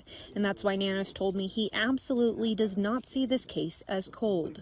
There's way too much work to be that is ongoing with some of the physical evidence we have. And we're not going to give up on it just because it's been 100 days. When I asked Nanos if there was information they were withholding from the public. Yes, absolutely there are. But it's not done because we got to keep it secret. It's done because we got to protect our case. And while PCSD and the FBI have received tens of thousands of tips, both agencies urge you to call if you see, heard, or remember anything. We need you to call us. We know somebody out there knows what happened here. Now, if you have information on Nancy Guthrie's disappearance, Pima County Sheriff's detectives want to hear from you. You can contact them at 520-359-4900, or you can also call 1-800-CALL-FBI or use the QR code on your screen. Now, the total reward money for any information leading to the discovery of Nancy Guthrie or those involved with her disappearance is up to $1.2 million. Reporting live in the Catalina foothills, Renee Romo, 13. So today is day 13 of the Nancy Guthrie investigation. What's the latest, and do you still believe she's alive? Well, the latest is we probably have closer to 40,000 or 50,000 leads versus what, as of Wednesday, I think we were over 30-some thousand. We still get tips. We're still getting leads. Um, I think we're getting closer. As to whether she's alive, absolutely. I believe she is. And the family believes she is. And my team, some 400 officers out there, believe she is. And so one of the updates from your department includes information about a couple of gloves. Could you tell me a little bit more about that? So I'm not going to get into numbers. What I would tell you is there was some reporting that gloves were found at the scene or on the property. That is not the case at all. Just a couple of days ago, might have been yesterday, I'm sorry, I lost track of days this week. We had someone call us on a black glove that was found about 2 miles from the house. We tell our community, anything, there's no lead too small, call us. If we don't, then they decide that, well, it's not important. They don't call us. Everything's important. So we go out, we collect the glove, and we submit it for DNA. And that stirred quite a frenzy because the sheriff told the FBI no, and that's so far from the truth. That's just not even close. What happens in these cases is, first of all, we've always worked close with the FBI, but for my whole time here, 40 plus years, we had people assigned there right now. Before this case, people worked out of their office from my department. They worked over here. That relationship existed long before this case. And guess what? When this is all over, it will still exist. The Pima County Sheriff's Department and the FBI will still be here. Their relationship, as with all of our local partners and our state partners, it's not just vital to the Sheriff's Department or to those other agencies. It's vital to my community. We need that relationship to remain healthy. That's the only reason I kind of came out, because I saw those reports and I thought that's damning to the case. It does nothing to solve anything. Look, you can critique the sheriff and throw things at, oh, he's a bad sheriff. All that can happen. That's white noise. That's what we have elections for. This case, the focus is not just mine, not just the families, not the 400 officers out there, this community, find Nancy. And that's our mission. That's where we're headed. And speaking of DNA, we've heard reports that new evidence has been found at the scene. Can you confirm that? And what does it tell us about the potential suspect? Well, I'm not sure what new evidence you're speaking to. We submitted all of that evidence for DNA, and it came back, and there's some that we've eliminated, but as maybe it had a reason for being there. If you had your home broken into and we had to go and take DNA samples, naturally we're going to do what? We're going to take your samples, your family members, your friends, maybe a housekeeper, whoever comes in, because we want to be able to say this DNA, this profile belongs to that person. So it's not as interesting as maybe a profile that belongs to a complete stranger. We don't know who this is. So that's what happens with DNA that morning. All of that evidence on Monday morning, it was secured. I went out that scene around noon. Well, I'm sorry. It called in at noon. I got the call at 2. I went out that evening. I was probably there till about 1 in the morning. My team processing that scene remained there till probably close to 8 o'clock that morning. They came in, they took all their evidence, all of the DNA or biological evidence, submitted it to our lab, and they took the hard evidence that they know. And how do they know this? Because they work with them every day. They knew the FBI has great resources and tools to deal with downloads of phones and dumps and computers and all the cameras, and we gave that to them. That's that morning. That's not like days later we called the FBI. They were there. Why did the FBI go out days later to a scene that, oh, the sheriff shouldn't have released it? That's so that people just don't know. We processed the scene. We removed all the things we believed were of evidential value. FBI went in because they asked, hey, can we go to the house to look at how the cameras are situated, so they can understand what it is they're looking for in that. It had nothing to do with contamination. And look, we process scenes every day. This team I have does an outstanding job. And the proof is really in the pudding. They were probably one of the best teams when it comes to solvency rate, close to 100% on some pretty difficult homicides. I have all full faith and confidence in them. I have the full faith and confidence in the FBI too. And their lab is a great lab. We've used it. It's helped us. It's solved cases for us. But in this case, we started off with our lab because we took that evidence and submitted it to our lab. In fact, a few days later, we did a search warrant in Rio Rico. All of the evidence, except the hard stuff, cameras, that phone, given the FBI, all the DNA stuff sent to our lab. Now we go to, a day or two ago, somebody finds a glove 2 miles away. We're not dismissing it. We pick it up, and the FBI says, we can send it to Quantico and have them, no, don't worry about it. Should go to our lab. Well, how come? The conversation lasts 10 seconds. FBI goes, oh, makes sense. If we send the glove to DPS, to Quantico, FBI, and they have it, and they find a marker, a profile, here, we got something, what do they have to do with that? They have to send it back to our lab. So if you've added a step, or our lab has to send all their qualifiers over to them, you've added a step. It just makes sense. Let's stay consistent with what we got, send everything to the same lab. They're good. If the FBI said, Sheriff, your lab kind of messes up this, or they don't know that, or no problem, it's yours. But we had that conversation with the FBI in about 10 seconds, and everybody in the room said, yeah, makes sense, no problem, Sheriff. It wasn't like, oh my goodness, the sheriff stopped this from happening. That's furthest from the truth. Why would I not take free help from one of the best teams in law enforcement? Why would I not do that? It's like all of these local agencies. I'm getting offered help from the Maricopa County Attorney's Office, Pima County Attorney's, DPS, all across the state and the nation. I created our Pima Regional Critical Incident Team. I'm all about regionalizing our efforts, using all the resources that are available to us. That's just crazy to sit there and say, the sheriff stopped the evidence going to the lab. It's not how this works. Ransom notes. All those ransom notes, we look at it, sit down and go, you guys are the expert with this, have them. And they do. Serve that search warrant. What SWAT team should we use? Who should write the warrant? Should it be a detective to the state courts? Should it be an FBI agent to the federal? Those things are all discussed, and the sheriff doesn't get involved in all that stuff. And just to backtrack, just for clarification, so in terms of evidence that the department has obtained, can you confirm that it was a glove or multiple gloves, as well as additional evidence from a potential suspect? And what would that be? Well, I won't tell you what it is. What I'll tell you is we've submitted a lot of things to the lab, to include a lot of gloves. I mean, it's like any crime scene. You start here and you start expanding. And as you expand, you gather more. But we've gone now some places, and again, I don't want to discourage people. I want them to call us. A black glove is found 5-10 miles away. There's a lot of black gloves out there we're finding now. So what's the importance of that glove? We won't know that until we get it, submit it to the lab, and let's see what they say. Would you be able to speak on the efficiency of processing, or a timeline for when your department and the community will know a little bit more information on what was found?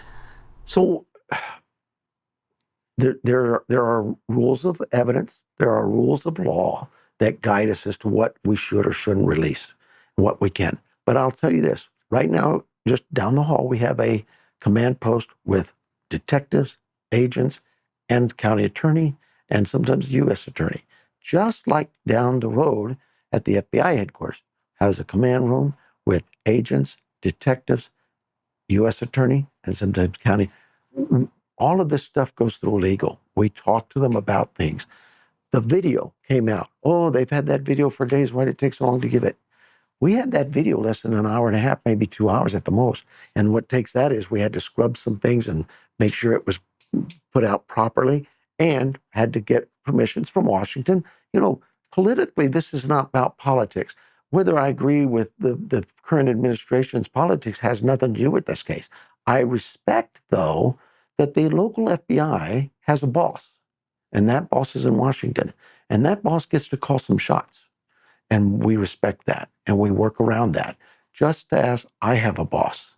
My boss is this community, and I respect them. But they expect from me to do a good job, a thorough job, follow the law, and let that evidence build up to where we make this case. And given all of that information that you shared in the process, would you be able to give an estimated timeline of when evidence will be shared or when you'll know a little bit more? So evidence comes in every day, and we share with our partners in law enforcement and the county attorneys and that. We have a discussion, what should be out, what shouldn't. What we look for is that evidence, that piece that will help the community go, hey, I know who that is. We had that video. We hope there's more video. Today we asked for another ring camera search. We're looking for cars. But I don't know if it's a white van or a white truck or a red car. We're just looking at anybody who has video in that time frame or has an idea they saw a car to call us, to let us know, let us get that, and let us put that together. It's a puzzle. They have a piece of it. We have a piece of it. Right. I just want to get an estimated timeline of when DNA would be processed. Just your best guess. So DNA, I can have DNA now. I can tell my lab, I need it now, and it's within 24 hours. Some things we do that with. Rapid DNA. We had rapid DNA tests, and it's not really acceptable in court for identification, but it gives you some idea that as an investigative tool that, hey, this could be something you're looking at. So we do that first with some pieces if there's enough. And we checked here, TPD's lab has a rapid DNA test. DPS has a rapid DNA test. Unfortunately, TPD's was down, and this DPS lab's rapid test was in Phoenix. So we had to drive it to Phoenix, get that. Didn't really come up with much on the rapid DNA test, but everything else went to the lab. The lab, we said, we need this rushed. Certain items you want rushed. A glove that's found 2 miles away, you're probably going to want that faster than a glove that's found 10 miles away, right? So everything is evaluated and looked at in terms of evidence and its value. And could we miss it? Sure we could. Could we guess wrong? Yeah. But we have 400 law enforcement officers who do this for a living, who are very good at it, and they work close together. And I have to allow them to be my experts to tell me, hey, this is a priority. This is a priority. You don't want the sheriff going in there saying, this is a priority. If I knew every lead that was out there, 50,000 of them, oh my goodness, we wouldn't get anything done. Your critics have said that you've mishandled this investigation and that the FBI should be taking the lead. Why should Pima County Sheriff's Department be the lead investigative agency in this case? Pima County Sheriff's Department and the FBI are the lead in this case. It's a we. We, the sheriff, and we, the FBI, share responsibilities and share every report. You have to set your egos aside. There's been a lot of talk about egos. You know, I have young men and women who are very proud to be deputies. I have young men and women who are very proud to be FBI members. Good, that's nice. But we also need them sometimes to put that pride aside and work together. The leadership here in Tucson and in Phoenix with the FBI, the leadership here with the Pima County Sheriff is united strongly for a very important case. And to come out and suggest otherwise without any facts, without any knowledge, is just really crazy. Why would the sheriff ever turn down free service from anybody, much less the FBI? It just makes no sense. No, we work together, we're partners. We did this, the Gabby Giffords case. I was the lead investigator on that. I oversaw that entire investigation with the FBI SAC here. We worked together. Deputy, if there's a deputy and there's a FBI agent and there's someone to interview, they went together. If there's a piece of evidence over there to collect, the deputy and the FBI agent went and collected it. If there's any lead to follow up on, a deputy and an FBI agent, we've done this before. We've done it with large cases. We've done it with small cases. We have 400 officers on this thing right now. We know what we're doing. And it's just, I have critics. That's what you have elections for. Come out of the woodwork and say what a bad sheriff I am. That's good. I don't have time to listen to that white noise. I have to focus on, where is Nancy? That's our mission. But when media, and not you guys, but when media acts irresponsible and says, sheriff's not getting along, and he blocked them from getting, come on, that's harmful. That's harmful to this community. It's harmful to this agency. It's harmful to the FBI and our relationship that we spent years building. The critics are the critics. I don't pay attention. You know when I pay attention to those critics? When the elections are there. That's a year ago. Move on. Let's go. That election's over. Maybe in 3 years we'll get somebody in there and they can run this place. But for now, it's my job. And you know why it's my job? Because this community elected me to be here to do a job. We're going to do that job. Could you tell me a little bit about the decision-making process to close the scene where Nancy's house was and then reopen it possibly too soon? It wasn't closed and reopened. That's the thing that I don't understand, what people don't get. We didn't close the scene. Well, there was the crime scene tape that came up later on after people... That's the FBI's doing. They came up to keep people away because for whatever reason they're gathered. It's like yesterday. They had that tent up, right? I don't know if there was crime scene or not. They put the tent up, right? Why? Because they had work to do. And they don't think it's necessary that the public knows everything they're doing. That's their doing. We went and processed the scene. There was scene tape up. There were people out there guarding the scene. The scene was done. Every piece of evidence we retrieved has been evaluated and sent to labs for follow-up. Did we miss something? I don't think so. And nobody can say we had. Did the FBI go in there and look around for things? Absolutely they did. And whatever they've got, they'll share with us. But we didn't open it up. Oh, now it's contaminated, people walking through there. No. In fact, now people say, well, why is there a deputy there? He's protecting the crime scene. No. We'd put deputies there because the family asked. They can't be there for a while. They're grieving. Could we watch the house for them? Because they don't want somebody burglarizing it. And we said, absolutely. It was a request of the family, just like the pool today. Oh, there's a pool. There's activity at the pool boy. That was nothing more than a request from the family to say, Sheriff, can we let the pool guy come in and clean the pool? We don't want it to be green and nasty. And sure you can.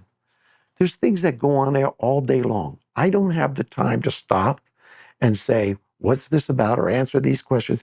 I get calls from the media all the day. They ask me, it's like, it's certainly not my job to validate your source or Sheriff, news agency ABC, or that's probably bad lettering, 123, news agency 123 says this, can you confirm? Why would you call me to confirm it? That's their source. You talk to, but I have a job to do. We're busy. That last press conference we gave, we told you all, look, when things come up, we're going to get it to you. That video came out. It was to you quickly. And we need you. We need our media to be that conduit to the community to say, hey, what's this, what's that? Yeah, I get it. You've got a tough job, but so do we. And we have to focus on not this white noise. Those people come out of the woodworks every election. Same people, same faces, same voices. Okay, that's their right. But I have to stay focused. Where's Nancy? That's our focus. Last question. Your department has been able to identify the make and model of the backpack of the suspect. Have you been able to discern any other pieces of clothing that they were wearing?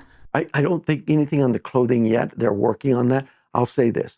With that backpack, and I'm sorry, I just don't know it, but they identified it. They identified a store for it. I'm sure that that is a very key piece that they're working on hard to try to narrow it down. Probably what store? Maybe that store has video of the date it was, who knows? But that's my team. That's the FBI and detectives and everybody out there working on 30, 40, 50,000 leads. How often are you in communication with the Guthrie family? You know, they deserve space, right? That's tough. Grieving is tough. They have my number. They text me. Savannah will text me from time to time or call me on something. But you know what? They have a team of people assigned to them, and they're well taken care of. They know if they need me, they got me. But I don't need to bother them. What is something that you really wish the community understood about the process of this investigation? What's gone right, or what could be improved? Wow. A lot has gone right. I mean, I think we're making progress here. That video is key. If I had anything to share with the community is, think back to the cases we've seen. Isabella Celis, Gary Triano, even Gabby Giffords. And that wasn't a whodunit. We had the guy. Those cases take a lot of time and effort and energy. There's a lot of manpower put into this for a reason, because we had somebody in our community taken out of her home in the middle of the night. Isabella Celis, same thing. Maribela Gonzalez, same thing. All of these people, I wish we could solve them in a day. I wish I could tell you in the next hour we're going to have somebody arrested, or the next week, or the next month, maybe the next year. I don't know that. What I do know is we are working 24/7. That room over there is working 24/7. FBI 24/7. We're not stopping. We won't quit. We will find him. We will find her. We already kind of touched on this, but I got to ask, is there anything at all new? Is there any movement or action right now in the case? Well, there's always a lot going on with this case. Every day, our teams meet with the FBI. They're assigned to that task force. It's a task force of probably about 10 to 15 of our teams, and the FBI has dedicated workforces to it. But it's about sitting down at the table and talking, what do we have working today? And a lot of times it's maybe working with labs across the country on DNA. It may be working with maybe Google or somebody on our videos and what we can do with that. It could be working on a number of pieces. I think there's been a lot of talk about ransom notes. We're looking into that, and those are notes that we've been pretty consistent. You know, you divvy up the work, right? We took the DNA, we gave the ransom notes to the FBI. They look at those, and we every day come to the table and share the information and try to come up with some ideas what else we can do to get things going. But it's constant. This is every single day. This isn't, well, we don't have anything to do. No. And on top of all that, and that's where you all play a big role, we still need tips. We still want those non-emergency line, our 351-4900 or FBI tip line, because every piece of information that's out there could prove vital. You don't know all the things we know, and we still need to know what you know, because there's something out there that we don't know. We think somebody knows something, so call us with whatever tip you might have. It really is, I can't stress this enough. Every piece of evidence, every single tip we have, they are worked, they are looked at very seriously, and nothing is dismissed. So don't think this is too small or this was too long ago. Call us. Are you still getting quite a few tips? You know, as you would expect, they have drastically gone down. I mean, the first few days we were just inundated with them, which helps. Now we have to catalog them, prioritize them, look through them. We still get tips day to day, but not the volume we were, but they're still coming, and we would never discourage that. Continue with that. What kind of forensic evidence is still in the lab at this point? Well, we've talked a lot about DNA, and I can't get into it real specific, but we have a lot of DNA that we're still working with the labs, and the labs are, you know, they've been incredible. It's not just our lab and FBI lab. These are labs across the country, and they understand way better than the sheriff DNA and concepts and new technology that's coming or that exists, and says, hey, you know, we have this DNA, but it's overlapped by 4 other people. Maybe I touch this pad and 3 of us touch that pad. We get DNA, but there's 4 that you got to separate. And it's that kind of conversation of, from one lab to the other, how did you guys deal with this? How would you handle that?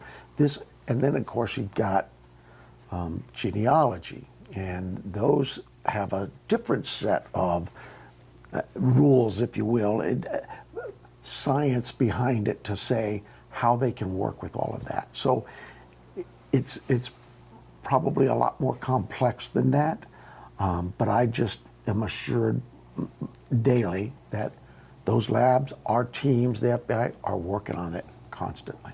So the testing that's still going on, it's not unusual that this would go on over month after month. It takes that long to kind of... Absolutely. Especially when you throw in genealogy. Now you're trying to, hey, it's not the bad guy, but this person might be the bad guy's relative 3 times over. So it's a cousin, or it's a nephew, or it's a... And so that has to be broken down and looked at and seeing, is this somebody that should be of interest to us? You mentioned the notes. Let's talk a little bit about, over the last week or so, there's been a flurry of reporting about notes. And a lot of it is very contradictory. So, and I realize that that's not necessarily your purview, but what is your take or your message about the notes? So, first of all, when we, and your team, very responsible, very appreciative from not just me, but the community, the family, law enforcement, reacted very appropriately, immediately got a note, the first note, that said, hey, there's a ransom here. And you immediately called us and the FBI, and we got working on it. And now we've seen it go to, I think, other news outlets sometimes. We get different notes. Look, I can't stress this enough.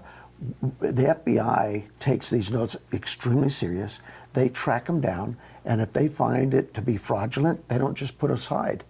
They will arrest you. They have made arrests. I think they made 2 or 3 arrests already from people who, as shameful as it is, are exploiting Nancy Guthrie and the family by, even if they're playing a game, I don't know what mind that is, that says this is what I want to do. Don't do it. If you send a note, and whether it's fraudulent or otherwise, we're going to be looking at it very seriously, and you will be arrested. We're not just dismissing it. So we have a few of those that we've done, but I guess there's something out now that says, oh, the FBI or the sheriff have dismissed notes. That is not the truth. What we know is we have a number of notes that we are actively looking at and will continue to actively investigate. Even though this piece is given to the FBI, if they need our assistance at the Sheriff's Department, we're there. This is, I think Director Patel said today, and he's absolutely correct, this is a local case, but we've always worked closely with our federal partners and our other local partners, and the FBI and us. We have a task force. It didn't just start from this. It's been in existence for decades. We've always participated. We lean on each other for assistance, and we go beyond that. We go to other law enforcement agencies if we need their assistance with anything. Not just here locally, across the state, DPS or others, to say, hey, could you do this for us? And it just goes without saying, everybody has stepped up. Nobody said, oh, we can't do that for you, Sheriff. Or they know across the nation, they know how important this case is. Mm-hmm. I think our community definitely knows it too. Absolutely. I'm good if you want to get a cutaway or a 2-shot, and we'll just, unless there's anything else you want to add, I think that's good. Yeah. I think that we're set for the update. Yeah. You guys have anything? I know this is the 5-month mark. Yes. And our thoughts are still and have been and will always be with the whole family. Guthrie family, I can't imagine, I don't even want to think about being in that place. Here you are 5 months later and you still have no answers. The best I could tell the family is we continue to work this case. We're not giving up. Yeah. Will it change anything about the way you do detective work in the future? Is there anything that has come of this that you can learn from or that is informative in any way? Well, I learned a lot. But I'm saying for the investigative efforts and that, no, I think the teams learn from not just each other, but as they move through any investigation, you should be learning. Hey, maybe I could try this tactic or that tactic. But no. Our team, the Sheriff's Department and the FBI, have clear the air. But you cannot attack my department. Attack the sheriff, but you will not get by with attacking my department. With reports coming out that his investigators made mistakes in the early stages of Guthrie's disappearance, this is what Nanos had to say. Discrediting an investigation like this doesn't help anything. It's very harmful. No, we don't believe there were any mistakes made. He goes on to fight back against public accusations that the lead investigator on Guthrie's case has never investigated a homicide. This sergeant's been the supervisor of homicide for over 2 years. And in that time, he solved some pretty significant, very high-profile cases for this area. The Reddington homicide, the Goodwill homicide, and they solved those within days. As for the recent reports that he should step down from being our sheriff, for 50 years, every sheriff here has had that. I can't listen to that. That's white noise. And reminds Tucson that there is more than one union that represents Pima County Sheriff deputies, and they aren't all against him. That one organization is 1 out of 5. They represent less than 20% of the department. Meanwhile, he says he will continue to protect his team when it comes to their work on the Guthrie investigation. I'm not going to stand for it. These people work hard every day to keep our community safe. Okay, Sheriff, thank you for taking the moment to speak with us. And I know that one of the biggest questions people want to know is, what message do you have for the person who took Nancy Guthrie? Well, the very same message we saw last night by the family is, whoever it is, whoever you are, please just let her go. Bring her home. Give somebody a call. Okay. How seriously are you taking the deadline, that 5 p.m. deadline, which is not far from now, or even Monday's deadline in the ransom note? How seriously are you taking that? So all of the ransom notes, and I don't know what the deadlines were, that those were all given to the FBI. They are the experts in this sort of thing. They have an entire team dedicated to it. I really have to defer to them. Okay. Do you feel confident you'll be able to bring Nancy home? Absolutely. I have all the faith in the world in my team. They're a great team. You've seen their work themselves. A homicide out in the middle of nowhere, and in 24 hours they've arrested 2 or 3 people. I mean, time and time again they prove I have to have faith in that. And I know people say, well, what proof do you have she's alive? And I said, what proof do you have that she's not? She's here. We're going to find her. And there has been a lot of criticism about you giving out too much information in the case. How do you respond to that criticism? It's probably valid. I don't know. I'm sure that I can't pay attention to all that. I have people who say this, and then I have somebody on the other side saying this. I have to do what I believe is right. I have to do what I believe is in my heart, and that's all. We're going to make mistakes, and that's okay, because the bottom line is we need Mom home. That's number one. All the mistakes and the criminal stuff and the courtroom stuff, those can be hammered later. Today, we just got to find her. Lastly, let's imagine that the person, whoever took Nancy Guthrie, is watching right now. What is that message? Here's your moment to speak to them. What do you want them to know? Let her go. Bring her home. No questions asked. Just let her go. Bring her home. We just want her home. She's Mom. All right, Sheriff, thank you so much for speaking with us. I know that you have several interviews with all media outlets, but we appreciate the time. You guys, I told everybody, NBC News gets a privilege to have me anytime they want, because that's her family. That is family. My local media, you all have the same privileges. I know the national media is crazy. Sometimes they're like jackals, but I'm learning. It's my fault. We have to find a better way to communicate and work with them. I hope today's was a little better, but they have a job to do too, and we'll get through all this. Okay, appreciate it. Thank you. They are working hard to get this case resolved, And I think every day they get closer. Pima County Sheriff Chris Nanos refers not just to his detectives working this investigation, but the agents at the FBI as well. Day one, the FBI was involved in this case, and they continue to be involved in this case every single day. Nanos tells me they're also receiving help from DPS and a handful of labs across the country. We continue to work with our labs, whether it's on the digital end or the biological end, DNA. When it comes to DNA, Nanos tells me the labs are having to separate all of the different DNA that was found inside Guthrie's house and then work to identify who it belongs to, and that takes time. It moves at a snail's pace, I guess, for some. But for my investigative team and for me, we look at this as, no, this is doing exactly what we need it to do. Because they want to ensure they're doing it right, not only to prevent arresting the wrong person, but to ensure they are able to properly prosecute whoever was involved in Nancy Guthrie's disappearance. I believe at some point in time, we will make an arrest on this case, and whoever that individual is, that individual will have a right to a fair, impartial trial. Nanos tells me they'll also be able to take DNA found, use it to figure out information about the individual, and then hopefully connect that to the countless digital evidence they've collected and cataloged. And that's why Nanos told me he absolutely does not see this case as cold.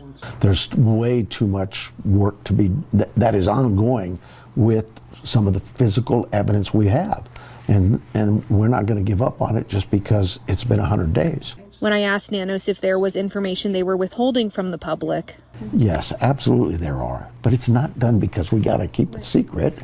It's done because we got to protect our case. And while PCSD and the FBI have received tens of thousands of tips, both agencies urge you to call if you see, heard, or remember anything. We need you to call us. We know somebody out there knows what happened here. There's a lot of them, and you've got to filter that out, and you've got to send out to your teams out on the ground, which also is made up of an FBI agent and a detective. I would imagine that there would be some disagreements, maybe on a procedure or direction. Sure there are. I mean, but there's disagreements within my own agency. Hey, the sheriff says do this, or a sergeant or captain or lieutenant says do this, and a detective might say, no, I'd rather do this or that. That's always going to happen. And now it's multiplied because you've got different agencies and their theories and their thinking. But that's how we grow. That's how we learn. I don't know if disagreement's the word. It is ideas. I'm sure all the tips are triaged. Who makes the final decisions, though? You know, I do. No, that's not true. The final decision is made by those in that room. They get to sit down and hash it out. You know, there's chiefs from my agency there. There's captains from other agencies. There's FBI leadership in there. There's the U.S. attorney and county attorney. And they all kind of toss it around, and there's no ego in there either.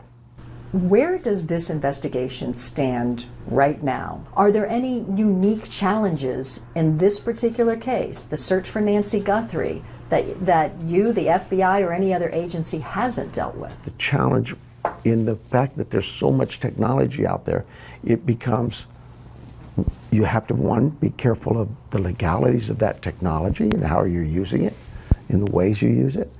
Does it delay or enhance, or how does that work? I think it delays decision making. I mean, at the ground level, they're constantly moving, and they're picking up on stuff. But at my level, working with the county attorney, the U.S. attorneys, the FBI here, the SACs, we have to kind of be careful as to how we step that, because we are still involved in a criminal case, and there are certain parameters that you have to take safeguards to make that case a solid case. But you have to balance that with, we're trying to save someone's life. The Pima County, Arizona Sheriff's Office joining us now to discuss the latest on the case. Sheriff, I know you're busy. Thank you so much for being here with us.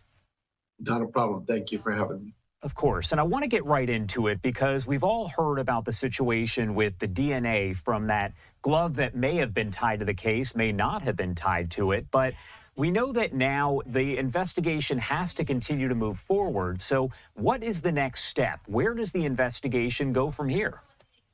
Well, you know, there's a number of leads, and I don't want to. like any case, you have so much evidence in front of you, and you prioritize what needs to be done with each piece of evidence. And the glove, maybe later on it'll prove critical, but it was 2 miles from the scene. We take every piece of evidence or every tip very seriously, and we're gonna run those leads down till we can't run them any further.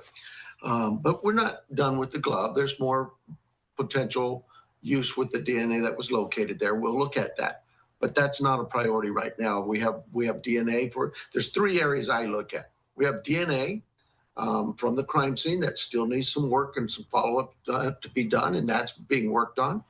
We have a video that you're showing right now that needs further analysis. So that backpack, they've positively identified it as a specific brand that's sold at a specific location, a specific store, I should say, or stores, Walmart. And we're working with that management's team there to try to get further on that. There's a lot on that video, the weapon, the holster, the mask, all of those things we're working hard to also identify those. Just hundreds, if not thousands of leads that are still in front of us to chase down. The pacemaker, working with all the technology there to try to see if there's not a way to track that down too. So no, I understand that there's maybe some level of disappointment that, this lead didn't get us what we wanted, but that's what my team does. They know that, hey, we chase down leads, they develop them, and some really develop into even a stronger lead. So where that maybe it gets us a person of interest or a search warrant, those kinds of things. But then you have your lulls, right? Every investigation does that, ups and downs. But we keep up. Every morning these guys get up. Every morning these young men and women get up and they go, today's the day. Today we're going to find Nancy. What is your message to the kidnapper or potentially kidnappers at this moment here? Let her go. This is just really that easy. Let her go. This all goes away. Just let her go. And because the other side of this, for that individual holding her, individuals holding her, we're going to find you. We will find you. So let her go. It works better for everybody. But that's my message. And I know only certain information can be released. You can only release so much because you also have to protect the integrity of the investigation. But at this point, are you able to say if this appears to be a targeted kidnapping, if we know at this point if she was specifically targeted? The investigation will reveal all of that as it unfolds and more. Naturally, once we find somebody and know that this is what's happened, we'll know those things. Right now, everything is pretty speculative. I mean, I have my opinions. I think I've shared that I believe she was removed from that house day one against her will. That's a kidnapping. But maybe I'm wrong. Those are things that my investigators will be looking out as to motive, as to what could it have been a burglary gone wrong, as we've heard? Could it have been a targeted kidnapping? All of those things are just all speculation at this point, but everything's open for that investigation to move forward on. Everything is looked at. Every possibility is just that, a possibility. I want to talk about the statement that was put out now a couple days ago talking about clearing the family members, the spouses there of Nancy Guthrie as suspects in the case. What can you say about what led you to clear them as suspects? Why did you feel that you wanted to make sure to put out that statement? I've been doing this job for a long, long time, and I understand that human beings can be difficult sometimes. And I'm not a very good politician. I'll be the first to tell you that. I actually suck at that, if you really want to know the truth. But I will say this. I'm a very good cop. I've been a cop for a long time. And as a cop, you just ask yourself, what do cops do? We protect people. We protect our victims. And when you have a victim who is voiceless and things are said that are just really almost inhumane, just ugly things said, my job is to speak up for those who are voiceless. Every cop would do that. I'm just not going to sit back. I throw rocks at the sheriff all day. That white noise, that's fine. But you do not get to attack a victim. This family has gone through the ringer. The Guthries have done nothing but been 100% cooperative with us. They've done everything we've asked. We've taken their phones and their computers and their homes and their cars and talked to them at length. Look, they are victims. They are not suspects. I just asking all media, all our community, come on, we're better than that. There's no reason to do this. Let's focus at finding Nancy. And you kind of touched on this right there, but I wanted to get your take because, of course, as all of this has unfolded, you've seen comments on social media. There's been comments during previous news conferences, interviews about different criticism of you and of your department. What do you make of that? Is there any reason for people to be that critical as far as you're concerned? Armchair detectives, pundits, whatever, politics being what they are, you can criticize me. That's okay. I'm tough. Been there before. Time to campaign is 3 years from now. This isn't about politics. But you can't critique. You can't stand there and tell people you're an expert because you worked law enforcement and you've never processed a crime scene. You can't tell us that what you believe has gone wrong in an investigation and you don't know the facts. You can stand back and say, oh, it's the sheriff's wrong and he's done this bad, but we support his efforts of his teams and criticize the work they've done. My team has done outstanding work. My team I would put up against any team in the country. Their solvency rate of homicides, some very difficult cases that I myself, when first heard of these cases, I would say, oh, that's going to be a cold case. That's not going. And they out of nowhere solve these cases because they are good. They have more experience in processing. I don't go to crime scenes and process it and tell them you got 3 minutes, get out of here. That just doesn't happen. And my team works extremely close with the FBI because we're assigned to their offices. They have people here, we have people there, and that's been in existence for decades. You cannot drive a wedge between two agencies that are critical to providing public safety for a community. And I'm just not going to stand by and let that happen. The relationship of my office and Washington, that doesn't even really exist. But I recognize that Washington has a charge, that the director of the FBI is a boss, just like I am. And he gets to direct his team as he sees fit. I would stay away from that. What I'm looking at is I have a local FBI office that we have worked very closely with for decades. That relationship needs to always remain that way. When this is all said and done with and people are gone, the cameras are gone, you still have the FBI and the Pima County Sheriff's Department standing here. They will always work together. I'm not going to let anybody put a wedge there. Throw your rocks at the sheriff. That's okay. Bring out the political enemies of the sheriff from decades ago. That's okay.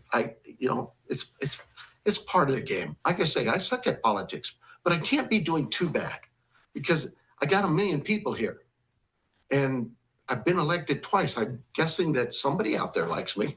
I don't know. Well, we'll worry about that 3 years from now. Right now, we have a job to do. Put our heads down, find Nancy. And I want to pop up this video. I want to make sure we're showing it as much as we can, as we know the tips have kind of been coming in here. Are you able to say how many tips you have received so far? I know that number keeps on going up, of course, and how you even work to kind of sift through all of them and determine what is a viable tip. Well, I have to be cautious here as to what is viable or not viable because I tell my community all the time, whether it's this case or any case, every little piece of information we need. This is a puzzle. We have information that you don't have. And you have information that we may not be aware of. You may call in somebody walking down your street and say, this guy is suspicious. We may get that and look at the guy and go, well, that's Johnny the burglar. We know him very well. It is the same thing in this case. There is no piece of information out there that I would say is insignificant. Somebody knows this man. Somebody knows what happened here. We need that person to call us, to give us that information. We'll dissect the information as it comes in. We have software programs and different things to organize and package those leads and separate them out. But trust me when I say, no tip is too small. The media has done us a great favor in that regard in getting the message out to the community. We need your help. I wanted to ask you about some of the evidence. There was obviously discussion about whether a glove had been found inside of the home, outside of the home. We know, of course, that there was one found maybe about 2 miles away. That's been the focus of kind of all of this. There was no glove found inside of the home, correct? No, there was no glove found anywhere near that crime scene or in that home. I understand first again, there's another example. Somebody in the community saw that glove, thought maybe it's related. We welcome that tip. We went out, we gathered it, we did DNA testing. The testing results didn't show anything, but that doesn't mean it's not involved. It's just not showing up at our crime scene, and we have maybe some further work to do with it, and that work will be done. But you got to prioritize all of these leads. What's more important, a glove that's found 2 miles from the scene, or that evidence found at the scene? So allow our team to look at all of that evidence and say, this is our priority today. And one of the things that people need to understand is it's not 5 or 6 or 10 or 20 guys. It's hundreds of officers and agents from across the country and the state that are sitting there every morning coming in and saying, okay, what's the next tip we need to chase down? And they partner up together, a deputy, an officer, an FBI agent, and away they go. And they work those leads until they can't work them any further. Is there anything else that you want to add that you want to make sure we do get out there? You know, just that we have a good team that relies on each other as partners in this community. And it's way before this case. When I came into this office, that was around the George Floyd era when transparency from law enforcement was not very strong. We made a full effort here in the county, and it's not the sheriff. This is the sheriff and 10 other chiefs of police who said, we're going to do this differently. We've stood up probably the first time a critical incident team known as PCRIT, our Pima Regional Critical Incident Team, a county-wide. I know we're the first in the state, maybe one of the first in the country to say, when something big happens, we're going to attack it as a regional effort. And if, for example, it's an officer-involved shooting, we're stepping aside and going to allow others to investigate that. It is about being transparent. But being transparent doesn't mean we open our doors to every investigation efforts and those things. There is, as you opened your discussion today with, there is a need to keep some things close to the chest. It is about strategy, but it's also about protecting the integrity of that case. It is about, we have a victim out there that we need to find, and we will work hard to do that. We aren't going away. We're not quitting. When this is all said and done, we will still be here. And we will always be here for our community. All right, Sheriff Chris Nanos, thank you so much for taking the time to join us. I know you have a lot going on, so we definitely appreciate it. We're closing out on day 15 of the search for Nancy Guthrie, and we're still searching for answers. News 4 Tucson, John Macaluso is joining us now outside Nancy Guthrie's home, where she was last seen more than 2 weeks ago. John, what's the latest tonight? Yeah, Sean, it seems like all eyes right now are on a glove that was found about 2 miles away from this home. Now, that glove has since been sent to Florida, and they're suspicious of this glove because they believe that it looks similar to the one worn by the subject in the doorbell footage that we received last week. Now, right now, that glove is being analyzed in a private lab in Florida. Once that evidence is confirmed, the results will then be entered into CODIS, and that's the FBI's national database that stores and matches DNA profiles to help solve crimes.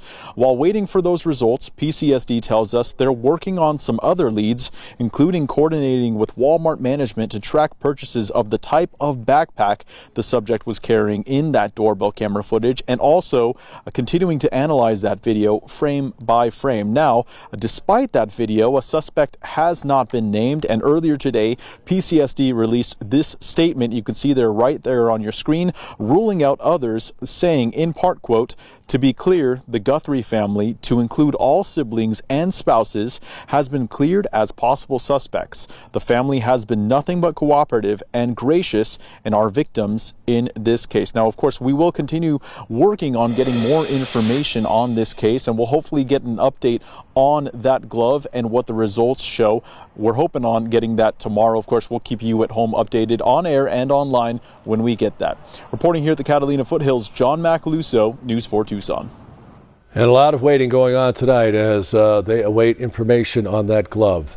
And there is a request now from investigators tonight in the Nancy Guthrie case. It is for videos or images of vehicles or anything suspicious looking in a specific radius within Campbell Avenue to Ina Road to La Cholla and River Road. You see that quadrant right there on that map.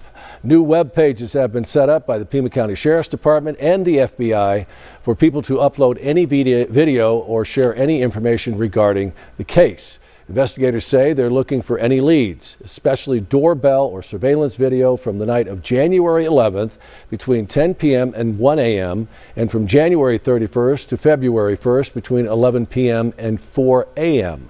They say even footage of passing cars could help in their search. And many members here in the community are asking questions about Nancy Guthrie's pacemaker and whether or not investigators have made attempts to locate it. Sheriff Chris Nanos says they started working with the company behind Nancy's pacemaker around day 2 of the investigation. Here's what he had to say. They have been very helpful in trying to track it, and we continue to do that. There's all kinds of talk about flying the helicopter and doing this, that, and the other.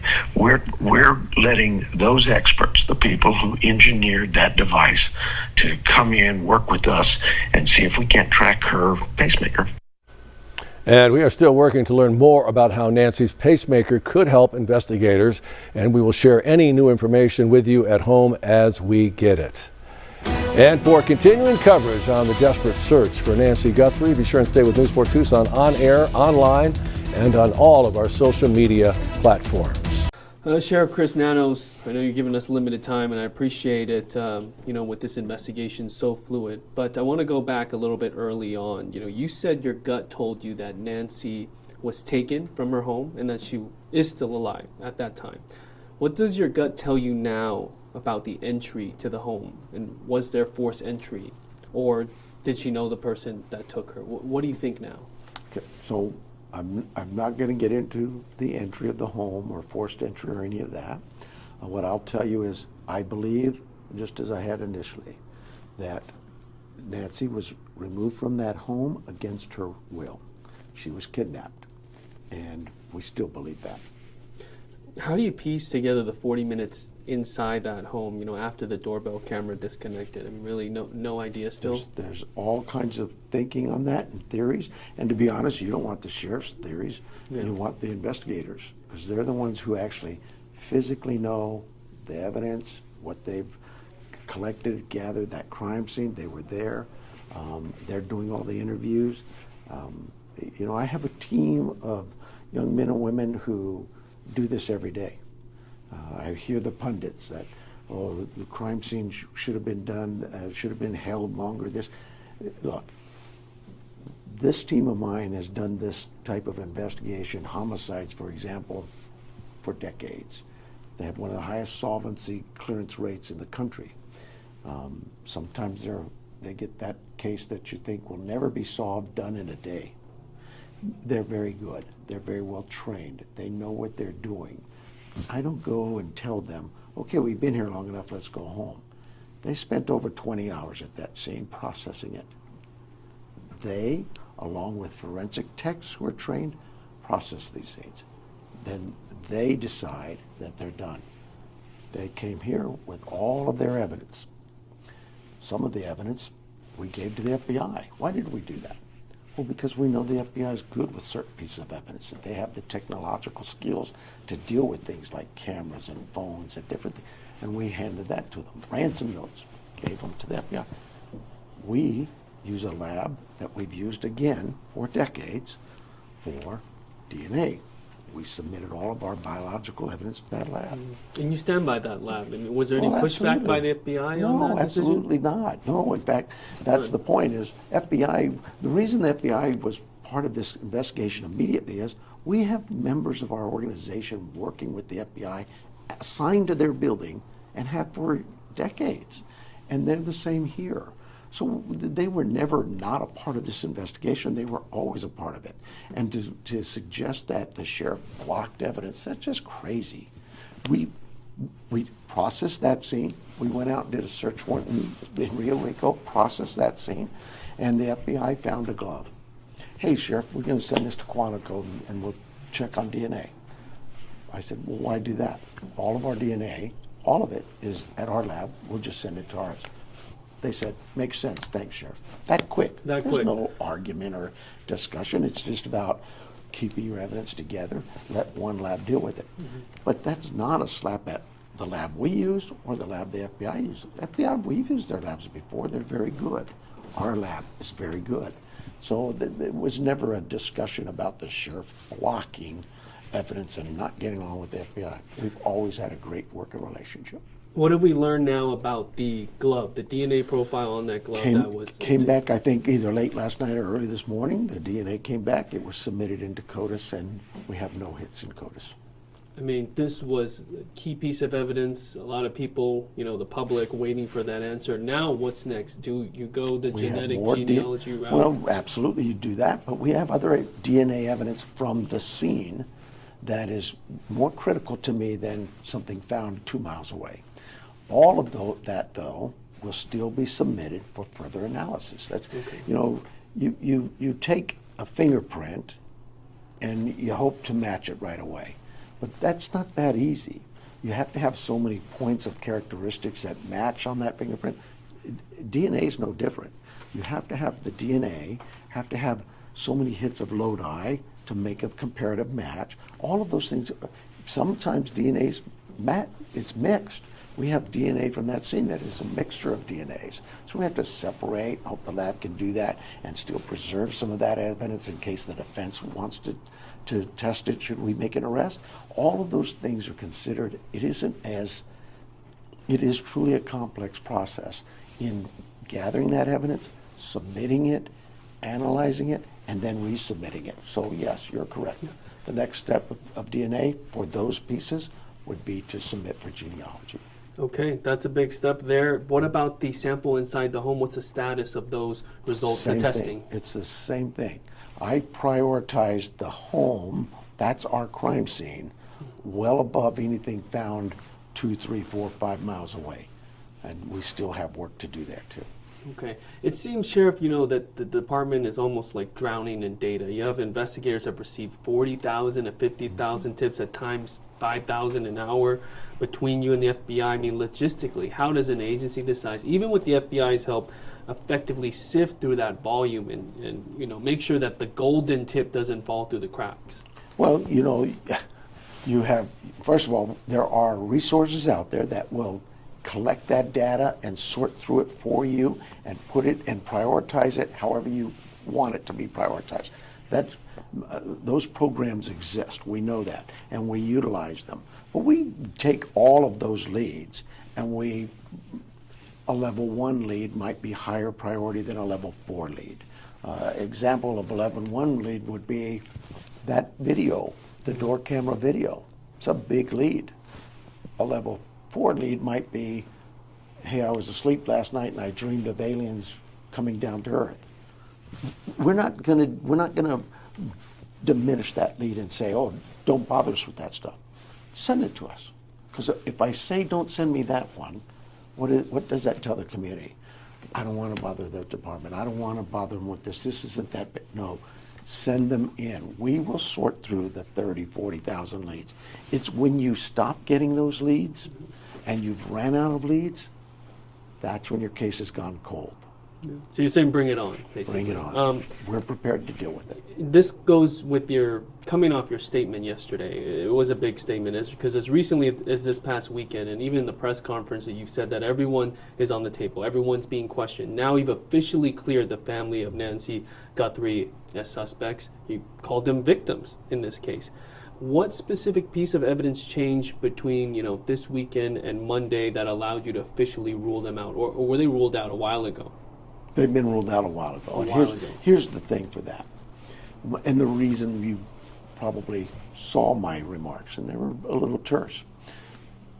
Look, you just as I stepped up, see, when we had our last press conference, I told you wouldn't be hearing from us for press conference. We're just not going to hold press conferences to hold press conferences. What we would tell you is, as we get information, we will put it out, and that has happened. But when I have media, social media, news media, putting a wedge between two agencies, the FBI and the Pima County Sheriff's Department, two agencies that consider each other viable to their existence, to be able to solve crimes, we need the FBI. The FBI needs the Sheriff's Department. When this case is all gone, there's still going to be the Sheriff's Department and the FBI. When you try to separate that, you're not just hurting those agencies, you're hurting my community. And I'm not going to stand here and let anybody say, oh, the sheriff has a bad relationship or the sheriff blocked the evidence from the FBI. That is so far from the truth. Just as I'm not going to let anybody sit there and say mean things about our victims. We're cops. Sorry, I know, I'm a politician. I suck at that. I'm not a good politician. That's okay. But I know one thing. I've been a cop for 50 years. And I know a cop's job. And one of those, the main job is to do what? To protect. To protect those victims out there who have no voice, who expect somebody to stand up for them. When you say, look, this family is hurting. To say the things that have been said about them and even to speculate, I'm sorry, that's just wrong. We're human beings. We're supposed to be better than that. To take action against both those. What I will say is, we had what we believed to be probable cause to take action against both those individuals and the residence they occupied. That probable cause that we felt was strong was given to the U.S. Attorney, the county attorney, and a magistrate, a judge. And they agreed that, yes, here's a warrant, go perform your duties. That court order, that warrant, in both cases was served, and we got what we got from it, and we're moving on. What I will say is, we had what we believed to be probable cause to take action against both those individuals and the residence they occupied. That probable cause that we felt was strong was given to the U.S. Attorney, the county attorney, and a magistrate, a judge. And they agreed that, yes, here's a warrant, go perform your duties. That court order, that warrant, in both cases was served, and we got what we got from it, and we're moving on. What I will say, the Black Lives Matters movement, it isn't about black lives are better than whites, black lives are better than Hispanics, black lives are more important than Asian. It's that you're missing the point. Black Lives Matter movement is simply saying, for 250 years, we've been left out of the discussion when it comes to equality. We just want. Okay, just for I have to read to your rights because of the whole. Okay. You have the right to remain silent. Anything you say can and will be used against you in the court of law. You have the right to the presence of an attorney to assist you prior to questioning and to be with you during questioning if you so desire. If you cannot afford an attorney, you have the right to have an attorney appointed for you prior to questioning. Do you understand your rights, sir? I do. Okay. Now having been advised of these rights and understanding these rights, will you answer my questions? Sure. Okay, perfect. Formality. Make sure my picture is good.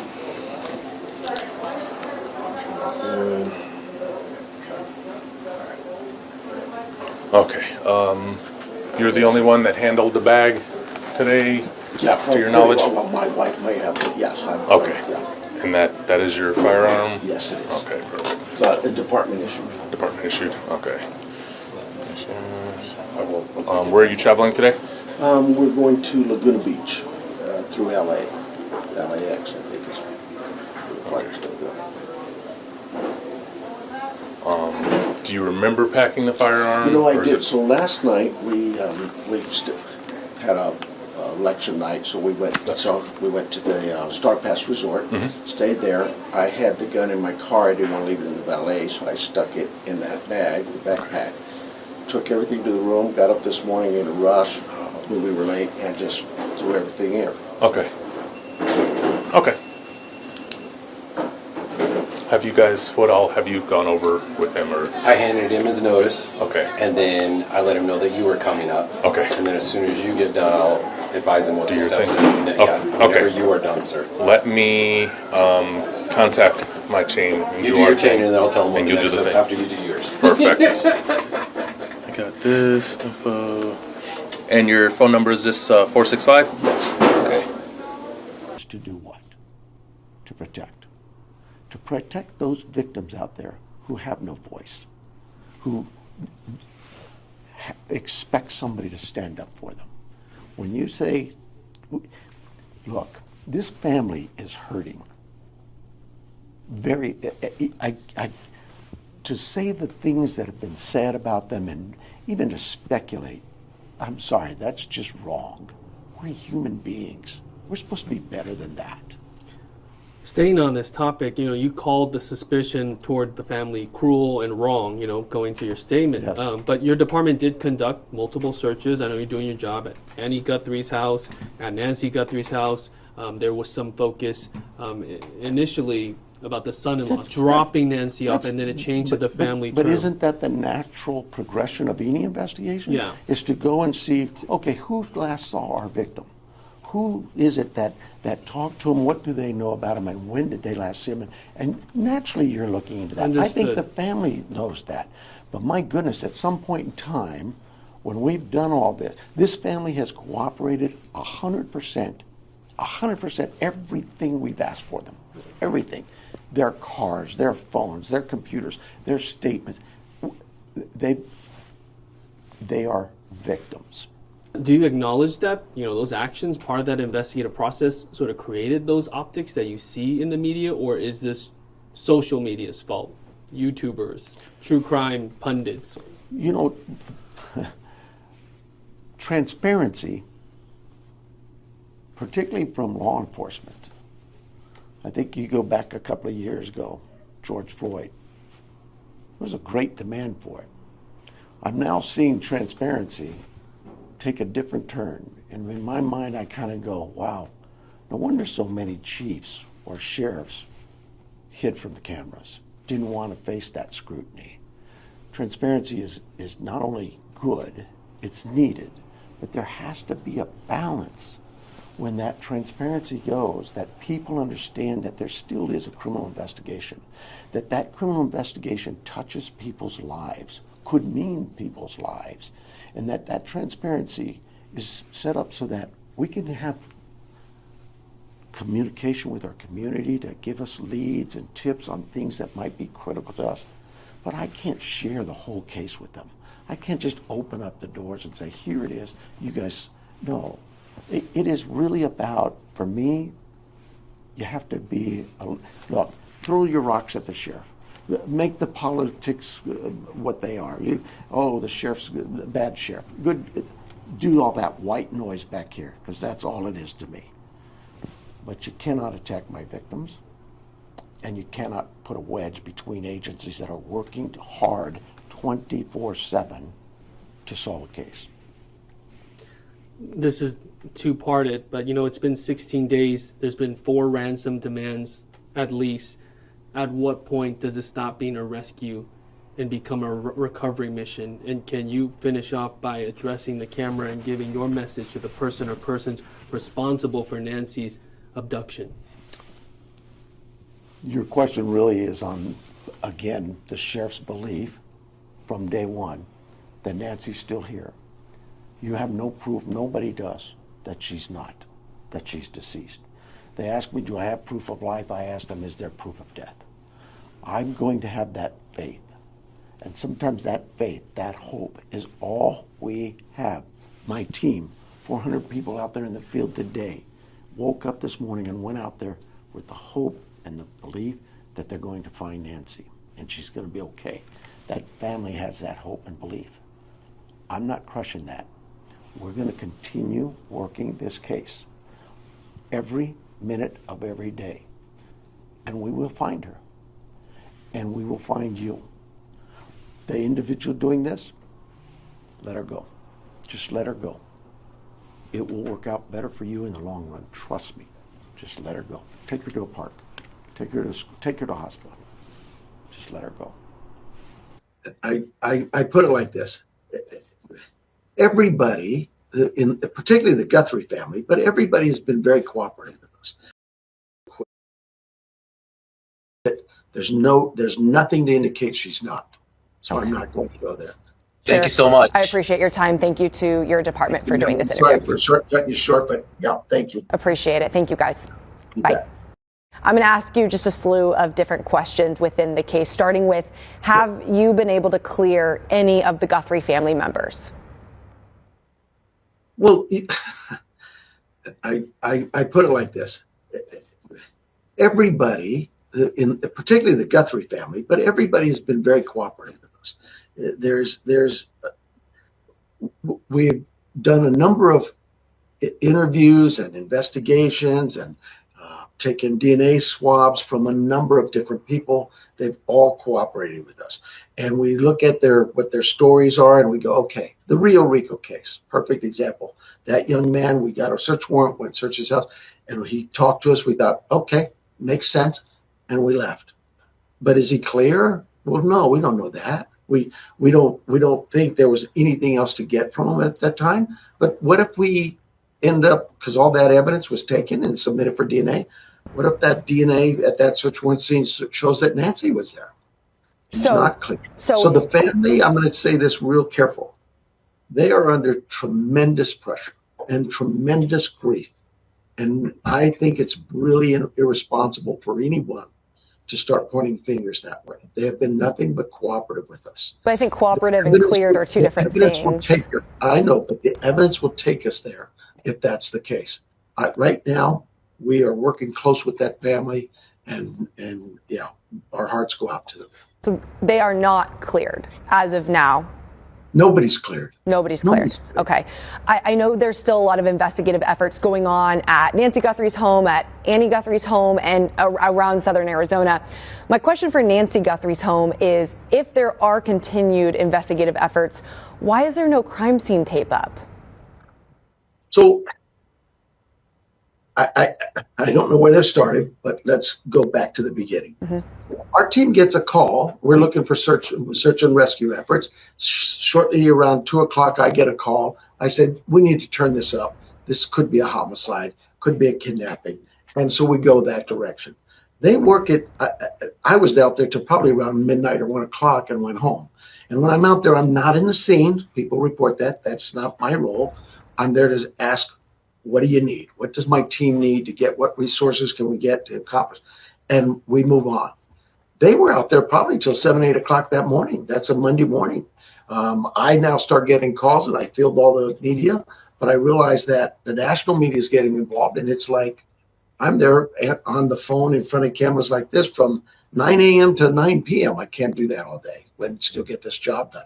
And I think we tried to have a press conference the next morning. It was a little chaotic. I'll take that hit, but Nevertheless, we held another press conference 2 days later. I think it went a lot better because we knew what you were looking for in terms of evidence and timelines. But that morning, Monday morning, because they're always saying the sheriff didn't get the FBI involved early on. The FBI was involved Monday morning. Within hours of that, we knew that, hey, we have some physical evidence here that needs to go to the lab. But we also knew we had some physical evidence here that the FBI has experts that are better at analyzing that, and we gave it to them. How do we know that? Because we've worked with the FBI for decades. I have department members assigned to that office and have for years. That relationship is critical, not just to the FBI or the Pima County Sheriff's Department, but to this community. But why not secure the scene now? I mean, as you guys continue on, why not secure it better? I mean, we had a guy deliver pizza up at the front door. Because we processed the scene. We were done with the scene.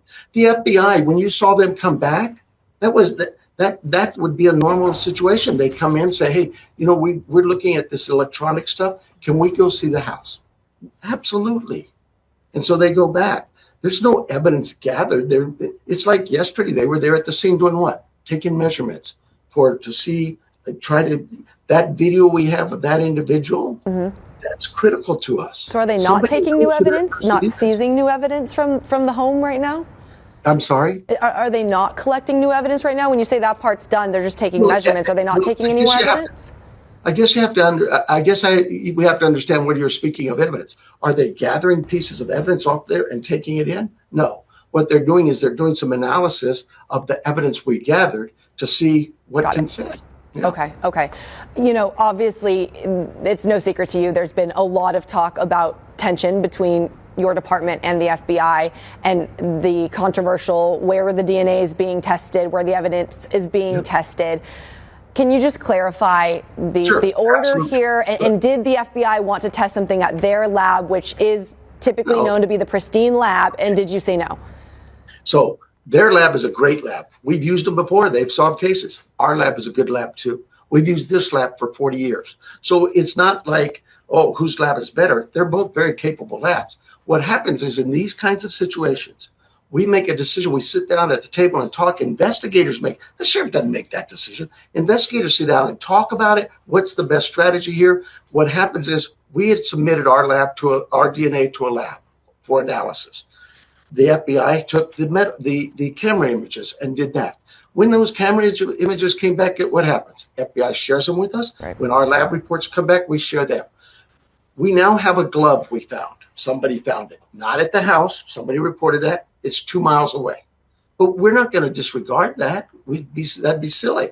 So we go gather that glove and we take it. And the FBI said, well, we can send it to our lab. I said, well, why would we do that? We have a lab that has all the markers, right? You have the family members' markers. You have the landscaper, pool people, all those people, and they're at our lab. And we also have other evidence there.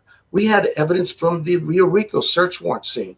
It's submitted there. You did tell me last week, though, that your lab was down, and that's why you'd sent it to Phoenix. Last week, though, you did tell me at one point that the Tucson DNA testing lab was down, and that's why you sent it to Phoenix. Is that back up and running? I don't recall ever saying the lab was down. I don't know what you're talking about. You had said that in our interview last week, I believe on Tuesday. Maybe I was confused with something else, but that DNA lab's never been down. Maybe it was the rapid DNA in Tucson? You said that's why you sent stuff up to Phoenix. Yes, gotcha. Yes. The rapid DNA test is not a test that you can use in court, but it gets us quickly at a result to say, hey, we might have something here. That was down. So we went to DPS, yes. Is it back up and running now in Tucson? I believe so, yeah. I don't know. Tucson's so we have a DPS office here in Tucson. TPD has it, but for whatever reason, I didn't get into those details. Their labs said our rapid DNA is down, or whatever that meant. I don't know. Okay. We just wanted some rapid DNA done, and so we sent it to DPS. That makes sense. Important investigative tool to at least have on that end. I'm sorry. When I think of DNA at labs, I'm thinking our lab, FBI lab, those kinds of crime labs. Understand. That makes sense. I want to ask you a little bit about the press conferences. So I know PCSD has said multiple times you will hold a press briefing if there is a significant development. We've had this surveillance video come out that was huge. We've had somebody detained and released. So what does your department consider a significant development to address the media? You know, we discuss all of this, and it is a discussion with our team, the FBI, and talk about it. You know, if you go back to those press conferences, you'll recall who's standing next to me. The FBI. Oh, the FBI. They were a part of this. We still are a part of this. Nobody gets to say we're doing this or we're doing that. It is we collectively sit down. The SWAT team used at the home in Rio Rico. Who was that going to be? We talked about it. FBI had that. So ransom notes. Who should handle ransom notes? FBI, you're great at that stuff. Give it to them. But that's the kind of process. I don't think what I've spent time talking to you about was probably 10 times as long as it talked to the FBI about, hey, let's send this to your lab or my lab. That was just crazy. And that's what got me out here. I know you guys want information, and we want you to have the information. That camera, the video that you see, that individual, people say, oh, we had it for days. We held that for less than 2 hours. We got it and said, we need this out there. And so you get it. You have some work to do to put it together because it's pretty fresh. So we sent it out because we know that's vital. It's generated more leads than anything else we can imagine. I would imagine. I mean, Last question. It was key evidence there. Okay, I'm going to ask you one more thing then. Based on where we are now, that man was detained and then released. You said he's not clear, but he definitely is not still in custody. Are we any closer to having charges for the person who abducted Nancy Guthrie, and are we any closer to finding her? I think we're closer, yes, absolutely. Every lead counts. That we had, just going back a couple of days, we had 18,000 calls. FBI had 15,000. That's 30-some thousand calls. I have 400 cops, feds, state, local, all over the state, people volunteering. I would be crazy to say, no, I don't want your help. That's what's crazy about this with the FBI. So should we expect an arrest soon or charges soon? Well, I would hope so, but I can't say that. What I would tell you is look, all 400 cops out there, everybody's working hard. The community is working hard. We want Nancy home. That's the key.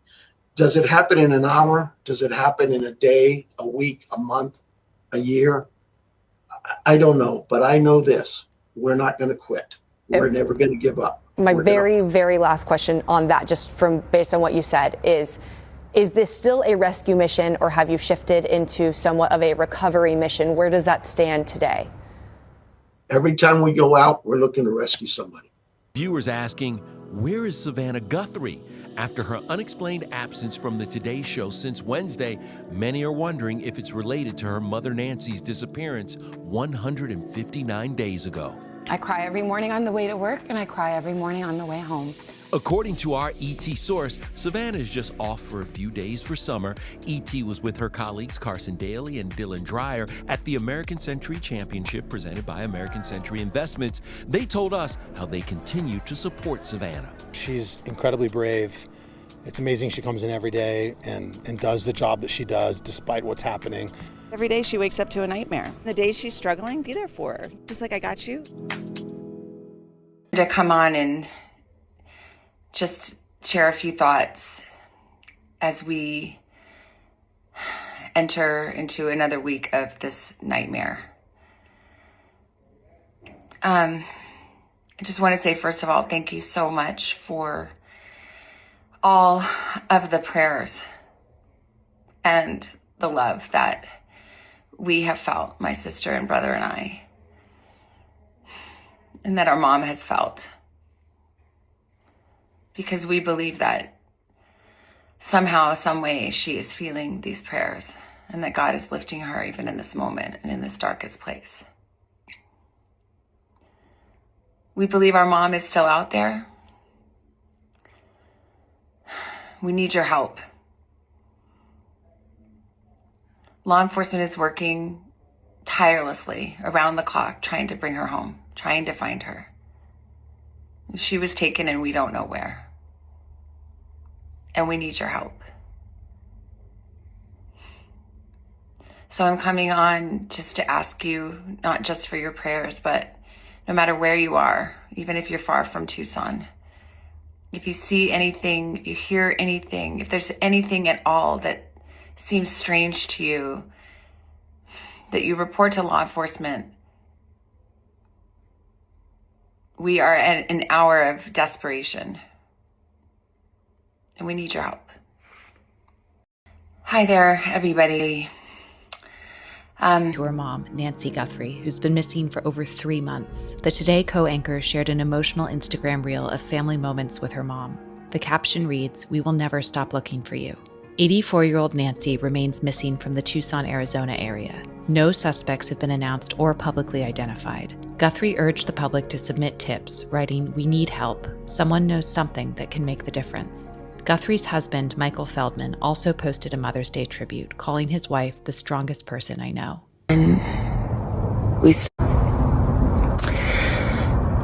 I wanted to come on and it's been 2 weeks since our mom was taken, and I just wanted to come on and say that we still have hope and we still believe. And I wanted to say to whoever has her or knows where she is that it's never too late. And you're not lost or alone. And it is never too late to do the right thing. And we are here. And we believe. And we believe in the essential goodness of every human being. And it's never too late. Norman Guthrie, I'm speaking for the Guthrie family. Whoever is out there holding our mother, we want to hear from you. We haven't heard anything directly. We need you to reach out, and we need a way to communicate with you so we can move forward. But first, we have to know that you have our mom. We want to talk to you, and we are waiting for contact. I think I just can't handle not knowing. We can't handle not knowing. Yeah. I have to know. And I heard a voice. And it said, "You do know where she is. She's with me." I love you guys, and I love this. Thank you. The bravery and courage with which you have done this job every day since that happened, nothing short of remarkable. Wow. Nothing short of remarkable. I love you guys, and I love this place, and this is unusual and unprecedented, to say the least, to be sitting here.